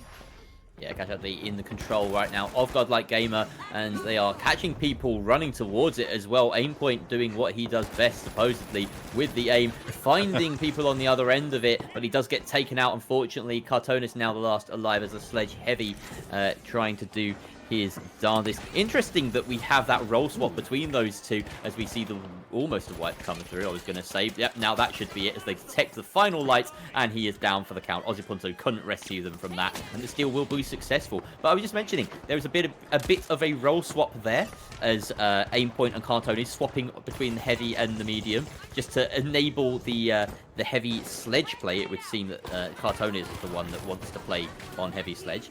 And we are watching another team wipe just go down. That seemed almost inevitable there. Amos Blue taking a lot of damage on the approach, but managing to get the cash out successfully started. They are about halfway behind D, so the pace is going to be really staggered for the rest of this map. Yeah, and that's not what you want to have happen, but here we move over to Ozzy Punto, who we have not seen today. He did just get into this map, and he is diving in with the VS99S. I want to say 95, like you just pointed out a second ago, but I do love that somebody is feeling so confident to run with a pistol, and that pistol is really good if you can kind of land your shots, but now we are watching as Sis Horizon starts to crumble a little bit around Cash Out D. It is down to the last fourth of this cash out as we're watching. Ozzy Punto is the last one alive in his team. He is just a sliver of health and sadly gets taken out, and that will be a team wipe as it looks like Aimers Red are able to secure this cat. No, I take it back. Saints 1 are right on top of it. I thought that Aimers Red had full in control, but it looks like they're able to get the steal. What is this? It looks like Mickey got the steal off again in a very convincing fashion, even with the kills to boot. What is happening? I literally looked away. I thought that was a done deal. Yeah, Where me has too. Saints 1 come from? They got the spawn and decided, you know what, there's no point going for the nearer cash out of C. We might as well try and third party on the point that only has a few seconds left, and they are completely rewarded for it. They are now well in front going into the final wave of cash outs, and they still have an opportunity to go for C. I think they'd rather control the last vault, but we'll see what happens, as right now C still has a big target on it. Amos Red just ducking underneath. Purzon ready with the DMAT to bring it down, and the C4 dispelled by use of that APS. Very nice move, but brought down even further by the second DMAT beneath. And some great shots coming out there from Purzon, with the Shack doing wonders, putting in massive damage. And unfortunately, he doesn't get a second on the end of his gun. Godlike Gamer decided to jump in and spoil the party. I don't think anyone's going to get the steal here, because we've got Pink defending the cash out, but while Orange and Red are fighting over it, and the timer just seems to have elapsed. The opportunity has gone begging, and Amos Blue benefit from the chaos that ensues as the third party just doesn't work. Oh, you know what? You were right. You said that EU definitely loves the third party, and it seems that way. Oh no, Mickey spots out the sledge. Can he stay alive? No. Wait, I love the movement by Mickey. He was just bobbing and weaving. Didn't work out for him, but it does look like they are in a really good control of this map. I said it before, said it at the start of the map. I think that they wanted really to just dominate this lobby in this one. If we could get a look at the rest of Saints 1, they already started their cash out on the other side of the map. So they just they literally sent Mickey to just, you know, they're like, yeah, just go have a go at the other point. Why not? Like, we'll get this sorted. You only need two of us. And now he's back in. He's coined in. Very smart movement here coming out from Amelia. And, you know, this is the tech. It's tech that will be absolutely nothing to pros. But I look at it all the time and like, why don't I just practice that? You know, it's so simple yet so effective. I need to get better at the game. Yeah, I mean, I have 1,000 hours in this game, and I am not good, and don't know if I ever will be. But I love playing with new stuff, and I can't tell you how many times a professional player like this has inspired me, just like you're talking about. But we move over to Atelco, one of the crowd favorites, as they make their advance onto Cash Out B. I think they even have a vault in hand, so they might be trying to double this. Oh. There is a winch claw that goes off. We're down to the last 50 seconds of this. Oh no, he gets a lot of damage. Dome shield goes down. Cash Out is just ticking down. Cartoonas gets a lot of damage dealt him, but Ozzy Punto with the pistol just dealing pop shot after pop shot. He has a lot of kills to his name as we're watching this third-person perspective of everybody just dying on top at this point. A lot of fighting happening, but it does look like Saints 1 are in really good control. Yeah, there's only about 20 seconds left here. Amos Blue, the first ones to try and get this steal going, but they're going to find it really tough. They are locking it down. In fact, that was almost successful, but in come the guns, and down go Amos Red in a heap, in a mess. We see Godlike Gamer get eliminated. Only about 10 seconds left. The steal has to start now. If it's going to start from anyone, it would be Amos Blue, but they are nowhere near to try and get that going. They will have to settle for a second place. Saints 1 in the most dominant game I think we've seen, all split from a single team, really controlling Sis Horizon there. Amelia and Mickey and someone get their first place finish of the day. I was hunting around to try and find a way of saying that didn't involve saying first twice in a row, but I couldn't. That's okay, but you're right. That was the most dominating performance that I have seen from Saints 1 today. They Top are place. That would have worked. Oh well. Yeah, there you go. It's okay. Hindsight is everything. We got more matches though, Jerry. One more at least, so you can work on those puns. Because honestly, Saints 1 dominated, but without detracting from anything, Ozzy Punto with 10 kills as well. So he did really help his team, and I'm glad that we saw him subbed in here, but it just wasn't enough because, yeah, I don't know. If Saints 1 are able to continue this, they are going to be scary going into this next match.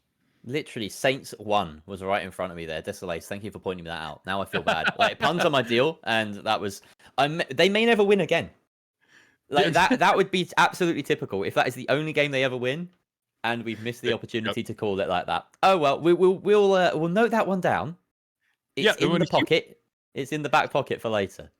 Huge shout out to Desolus as well. Tons of chatting in the chat, giving us a ton of things to feedback, and yeah, just somebody that's always present, basically in the pro leagues. So huge shout out to you. Thank you for all of your chatting today. But Jerry, what do you think that needs to change in this last map? What would you? Yeah, Godlike Gamer, probably the ones that struggle the most. If you were in Godlike Gamer's shoes, what do you do? Do you just kind of wait for the next play day? Do you try and change? What are your feelings on these teams right now? I like them. They're good teams. I like enjoying casting them. We've got one map left, and my bone is really falling out my ears right now. But yeah, this has been a really, really strong showing from pretty much every team here. Amos Blue, definitely the team to kind of watch out for overall so far. I'm disappointed that we didn't see a bigger impact from Godlike Gamer with that switch to the Sledge Heavy. It has been consistently successful so far, I have to say. And immediately going into that map, had a bit of an issue with it, which is that it's Sis Horizon, right? Like, it doesn't feel like the most effective map to be running a Sledge Heavy in. You're gonna suffer from just the size of the spaces that you're having to traverse, all these things. But maybe they will have better luck if they stick with it on Skyway Stadium, which is the very next one. Plenty of houses to dodge and duck and smash your way through, and it could work for them. Amos Blue and Amos Red currently sitting third and fourth as they're steadily climbing this table. In fact, Amos Blue tied second right now. I would be very surprised if we don't see both of these teams in those green spots at the very end of the day. But it would take a win from one of them, at least, to claim that top spot. So we will see what happens. Skyway Stadium, always a great place to go, though, Rio. It really is. And, I've kind of taken an appreciation to Skyway recently because I feel like it's kind of forgotten for the most part. We have a lot of maps that look very similar. It's kind of a mix between Seoul and Monaco, but I think that it serves a really unique purpose. I do like the high rise variant of it as well. I don't think that a lot of players really like it, at least at this level. But you know what? It's going to be the map that I'm going to start asking them about because I've been asking about Seoul, under construction for so long, and I finally found my one person who doesn't like it. I'm curious to get the perspective of people on Skyway Stadium, especially the high-rise variant, because I do like it, but it's not what we're going to see today. And everybody in chat, this is the last map for the EU side. If there's a time to go crazy, if there's a time for copy pastas, if there's a time for loving your favorite teammates, now is the time. I want to see you go crazy as we get started. Here we go. Perfect hype man there. Etelco gets melted. More like Meltelco, I guess. Nah, we'll shelve that one. Mickey is trying to add to his tally. He gets the assist as the end of that fight comes very quickly. Ferios taken down, and the wipe once again. Aimers Red suffering in these opening engagements, and it feels like Saints 1 have really switched on in these latter two maps. They just seem to be hitting their shots a lot better. Yeah, absolutely. I don't know. I guess they just came alive, and that does happen sometimes. You do need to kind of feel out the teams that you're playing with, and then by the second or third map, you've kind of gotten a good understanding of what's happening. So I think that's exactly what we're seeing, and you really called it well. Saints 1 seem ready to fight. I don't even think anybody wants to mess with them. Nope, I take it back. It's the Aimers Red. They know who they're going against, and I'm excited to see if they can make something happen. Aimers Red heavy hitters. They have that lollipop in hand. What am I about to see? I want to see Bonks in the chat if he gets one. Sadly, no Bonks today. Oh. Wow, naughty heavy. Back to Bonk jail. Etelco decides that it's not worth sticking around. Aimers Red, you got to credit them. They're not one to shy away from a fight, but that was a rough one. And at the moment, Saints 1 are very aware of the fact that they're up against that sledge heavy, and they're playing it very smartly out in the open. Now, Godlike Gamer, interestingly, they've got the goo gun. They don't have the sledge heavy, but they are taking this indoors, and they are going right up close and ready to mingle with the purple team of Saints 1, already having found a kill. We don't know which totem that is. In fact, a medium totem. So they've got the heavy and the light skill up. But they're playing quite well, destroying the ceiling and closing down on them. Lots of health lost there. Great engage coming out from the purple heavy of Emilian. Always seems to do well in his fights, it seems, whenever we're watching him. Looks as though the light player on Godlike Gamer is the last one alive, scrambling around, and Ozzy Punto cannot keep himself up. So, again, solid defense on that point from Saints 1, and I think they've gained a bit of an aura in this map so far. Noah X with the kill. He got winched and pulled down to 20 HP, but was able to turn it around and got a really convincing kill. But sadly, it looks like the Aimers Red got wiped in that fight. I'm sorry, we were watching two different teams. It was Aimers Blue, and I think they ended up in control of it. Sometimes it's hard, guys. There's 4 teams in here. It is wild. It is chaos. And some of these colors actually look pretty close to each other. Yeah, Aimers Red being red is the one saving grace that we've had throughout this whole series. Unfortunately, we don't get blue when we're observing, so Aimers Blue being pink is just annoying. Great little goo there. Of course, he doesn't have a sledgehammer to follow up with that. So that's unfortunate. Here we go. C4 down to bring it down a point. An interesting thing that, a sledgehammer would do that as well. Just saying. Point 3 is about to be tapped by Aimers Red. Saints 1 and Godlike Gamer just engaging on top of the hotel, and it is really Saints 1 that come out on top there. They, in fact, do not suffer a single casualty as they wipe out the Godlike Gamers. Aimers Red now have that to face off against. That is a warning shot if I've ever seen one from Saints 1. Yeah, a warning shot indeed. And yeah, this is kind of slowed down for just a second as the next vault gets started. I think we're going to see a lot of people on these cranes. I'm amazed that they haven't come down just yet, but we honestly haven't seen the fight getting started over on that side. The cash outs are moving more towards C. I think Saints 1 are guarding C right now. Interestingly, they're waiting for the vault to come to them, and they may be able to stop it on its approach. And we see Mickey trying to get the flank on them, and there's a player on the roof, and this is a great pinch coming out from the purple team of Saints 1. Look at that, just playing so proactively, not just trying to attack, but really finding their openings, really making their own destiny. The plug is successful from the opposing team, but some great shots from Mickey will close them down. Unfortunately, though, they are down to just him, and he's trying to get this res. The pink players on Aimers Blue managing to find their way out without too much damage taken, as that maneuver doesn't quite come good. Really good on paper, just the execution may be lacking slightly. Emilian being rezzed here as they do get the gateway up, and they can re-engage on the top where they find themselves once again in a 3 versus 3 against the pink team. Yep, I think that they're in a great position, but it does seem like the pink team is a little bit further away. But there is the steal. They're baiting them out. We're now watching the perspective of someone as he has that AR. He is invis. He comes in right behind him. He gets no X down. Can he find a second? Sadly, he dies in that fight, but it's not going to stop them yet. We see Mickey in below the cash out. Cash out is dropped. Everybody is just getting on top of each other. I think there's one person left, and they need to find him now. Mickey is searching for anybody. He demats the ceiling above him. It is a wipe, and they're gonna get the steal. Good job, Saints won.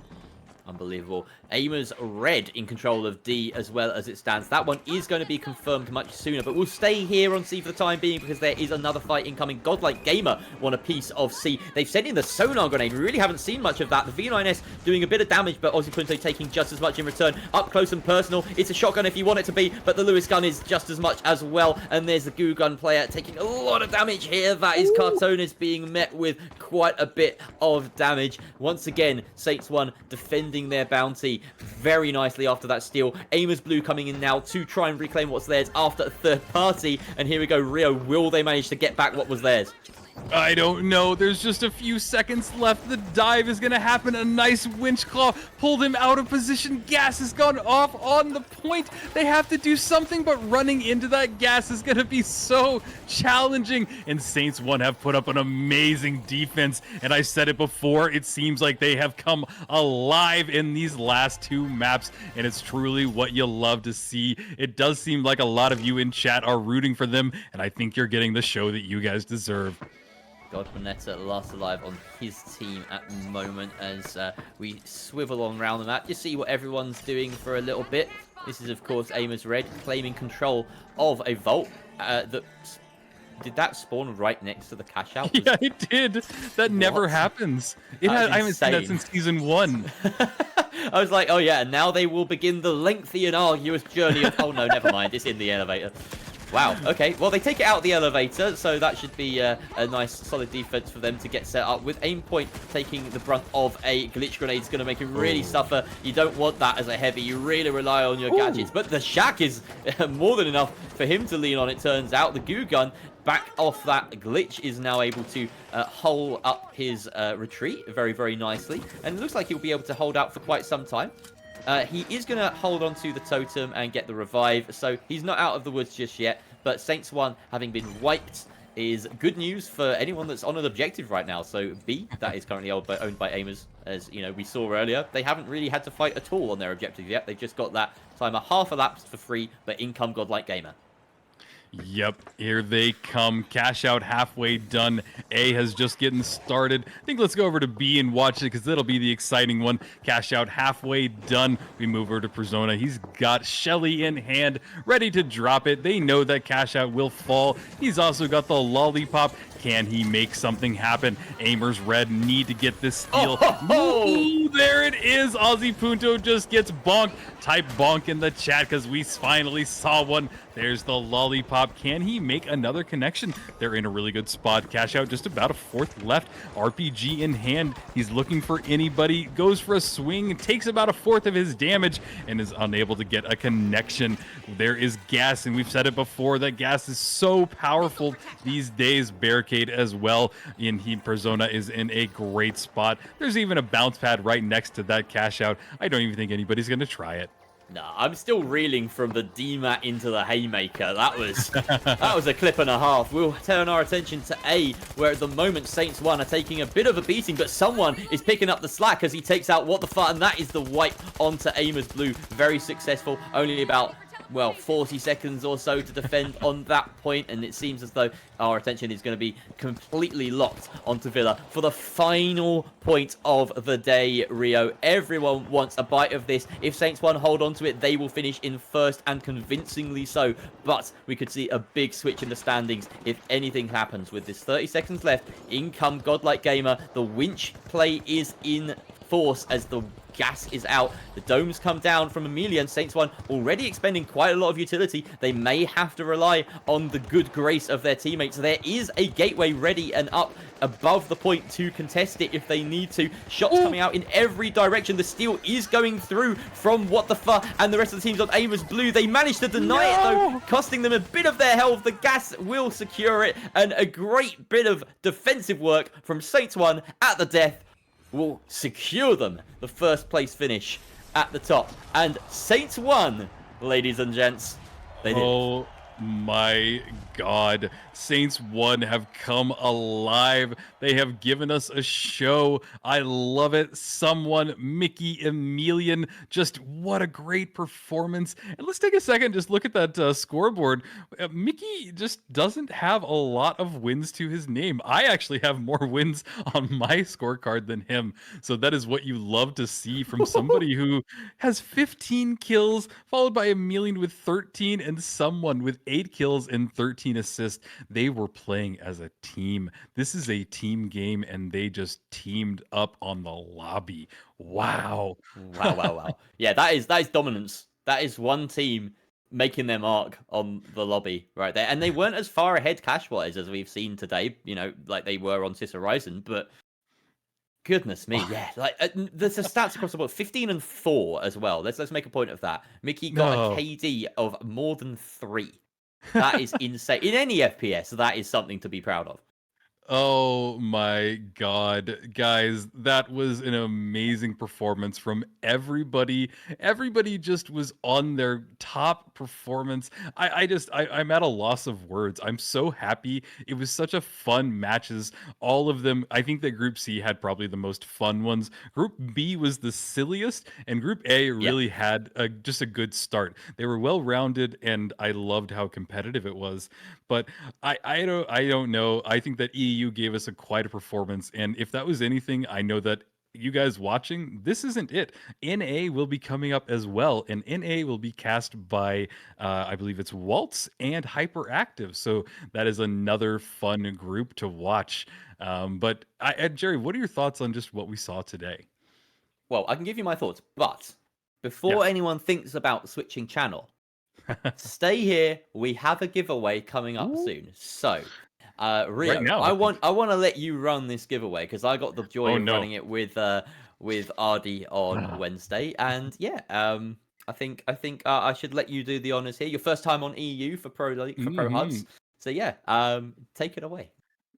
A word of the day. Let's go with Saints. Everybody type in Saints. Oh no, for don't do Saints that. 1. Don't do that.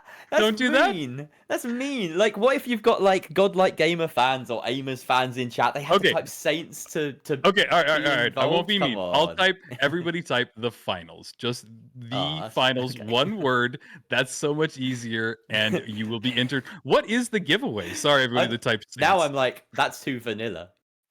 Oh, everyone's typing Saints anyway. All right, either will be acceptable, I guess. That's my fault for shutting it down. I should have been more of a yes and guy. Let's go with either. All right. In the production, in my ear, tell me again how we are going to make this choice here, because there's a lot of people typing the finals, and some still. So we will get a number after everyone has submitted their words.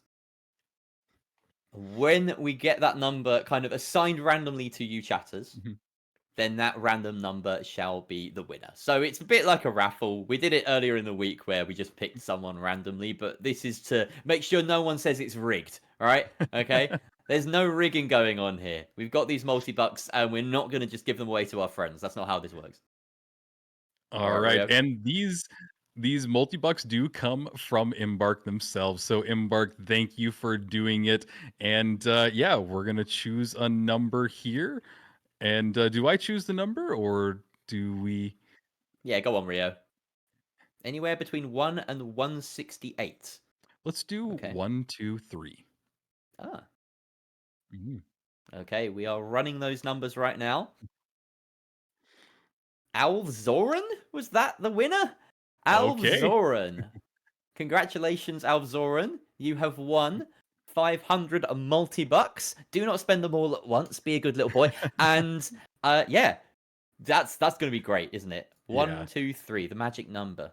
1, 2, 3. What can I say other than thank you so much for everybody tuning in? We had a wonderful day. It is probably one of the most fun days I've had casting. Jerry, I love casting with you. We have so much fun. I couldn't have asked for Yeah. better games. I couldn't have asked for a better chat, and I couldn't have asked for a better production. And Jerry wants to add something. Go Yeah, for don't it. say bye yet. Don't say bye yet. Don't say bye yet. Do we not need to look at the standings? I Oh don't my think we've god, I seen the forgot. standings yet. I forgot about the standings. Yeah. Let's take Yeah. one final look at the standings to see how everybody played out today. Yeah, there Look at they that. are. And these are the most updated. Yeah. Yeah, so this is all up to date after our first 2 play days. Let's start from the bottom so that we can talk more about the people at the top. Unfortunately, Resit, Godlike Gamer, Divine Dead, and NTHX languishing at the bottom there. We've seen some switches in fortune, though. Divine Dead getting off the bottom is good news for them. NTHX as well climbing a little bit. Burnt Nuggets, Crutches, Gamblers, and Zesties are already, in some ways, cemented in my mind as teams that will be fighting in the middle of the pack. It just seems, I don't know, there's something about them. Maybe it's just that that they are not Aimers Red, Gungala, Aimers Blue, and Saints 1, who really came out swinging the final couple of maps there. And we were saying, oh yeah, you know, Aimers Red or Aimers Blue, they're going to finish top of the table after Burnout. Then 2 first place finishes and unbelievably dominant and fraggy ones from Saints 1. They've really cemented their spot there. That is an excellent turnaround. Great couple of maps from them. The last half hour has been nothing but Mickey, Emilian, and someone filling up our screen. So, congratulations. Congratulations indeed. And guys, if you want to follow along with these rosters, it is on just prohubs.tf. So prohubs, the finals, and you can see all of the teams, the overviews, the standings in real time. And you know what? I've said it before, and I'm going to say it one more time for today.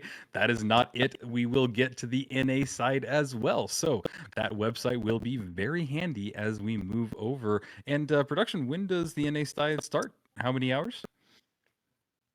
It will start in 4 hours, supposedly. So that is quite good. Okay, we're going to wrap things up fairly swiftly here because we are experiencing a couple of audio issues and there's no point fixing them, really. So let's just say very clearly goodbye to everyone and take care. Have a good night. Bye-bye.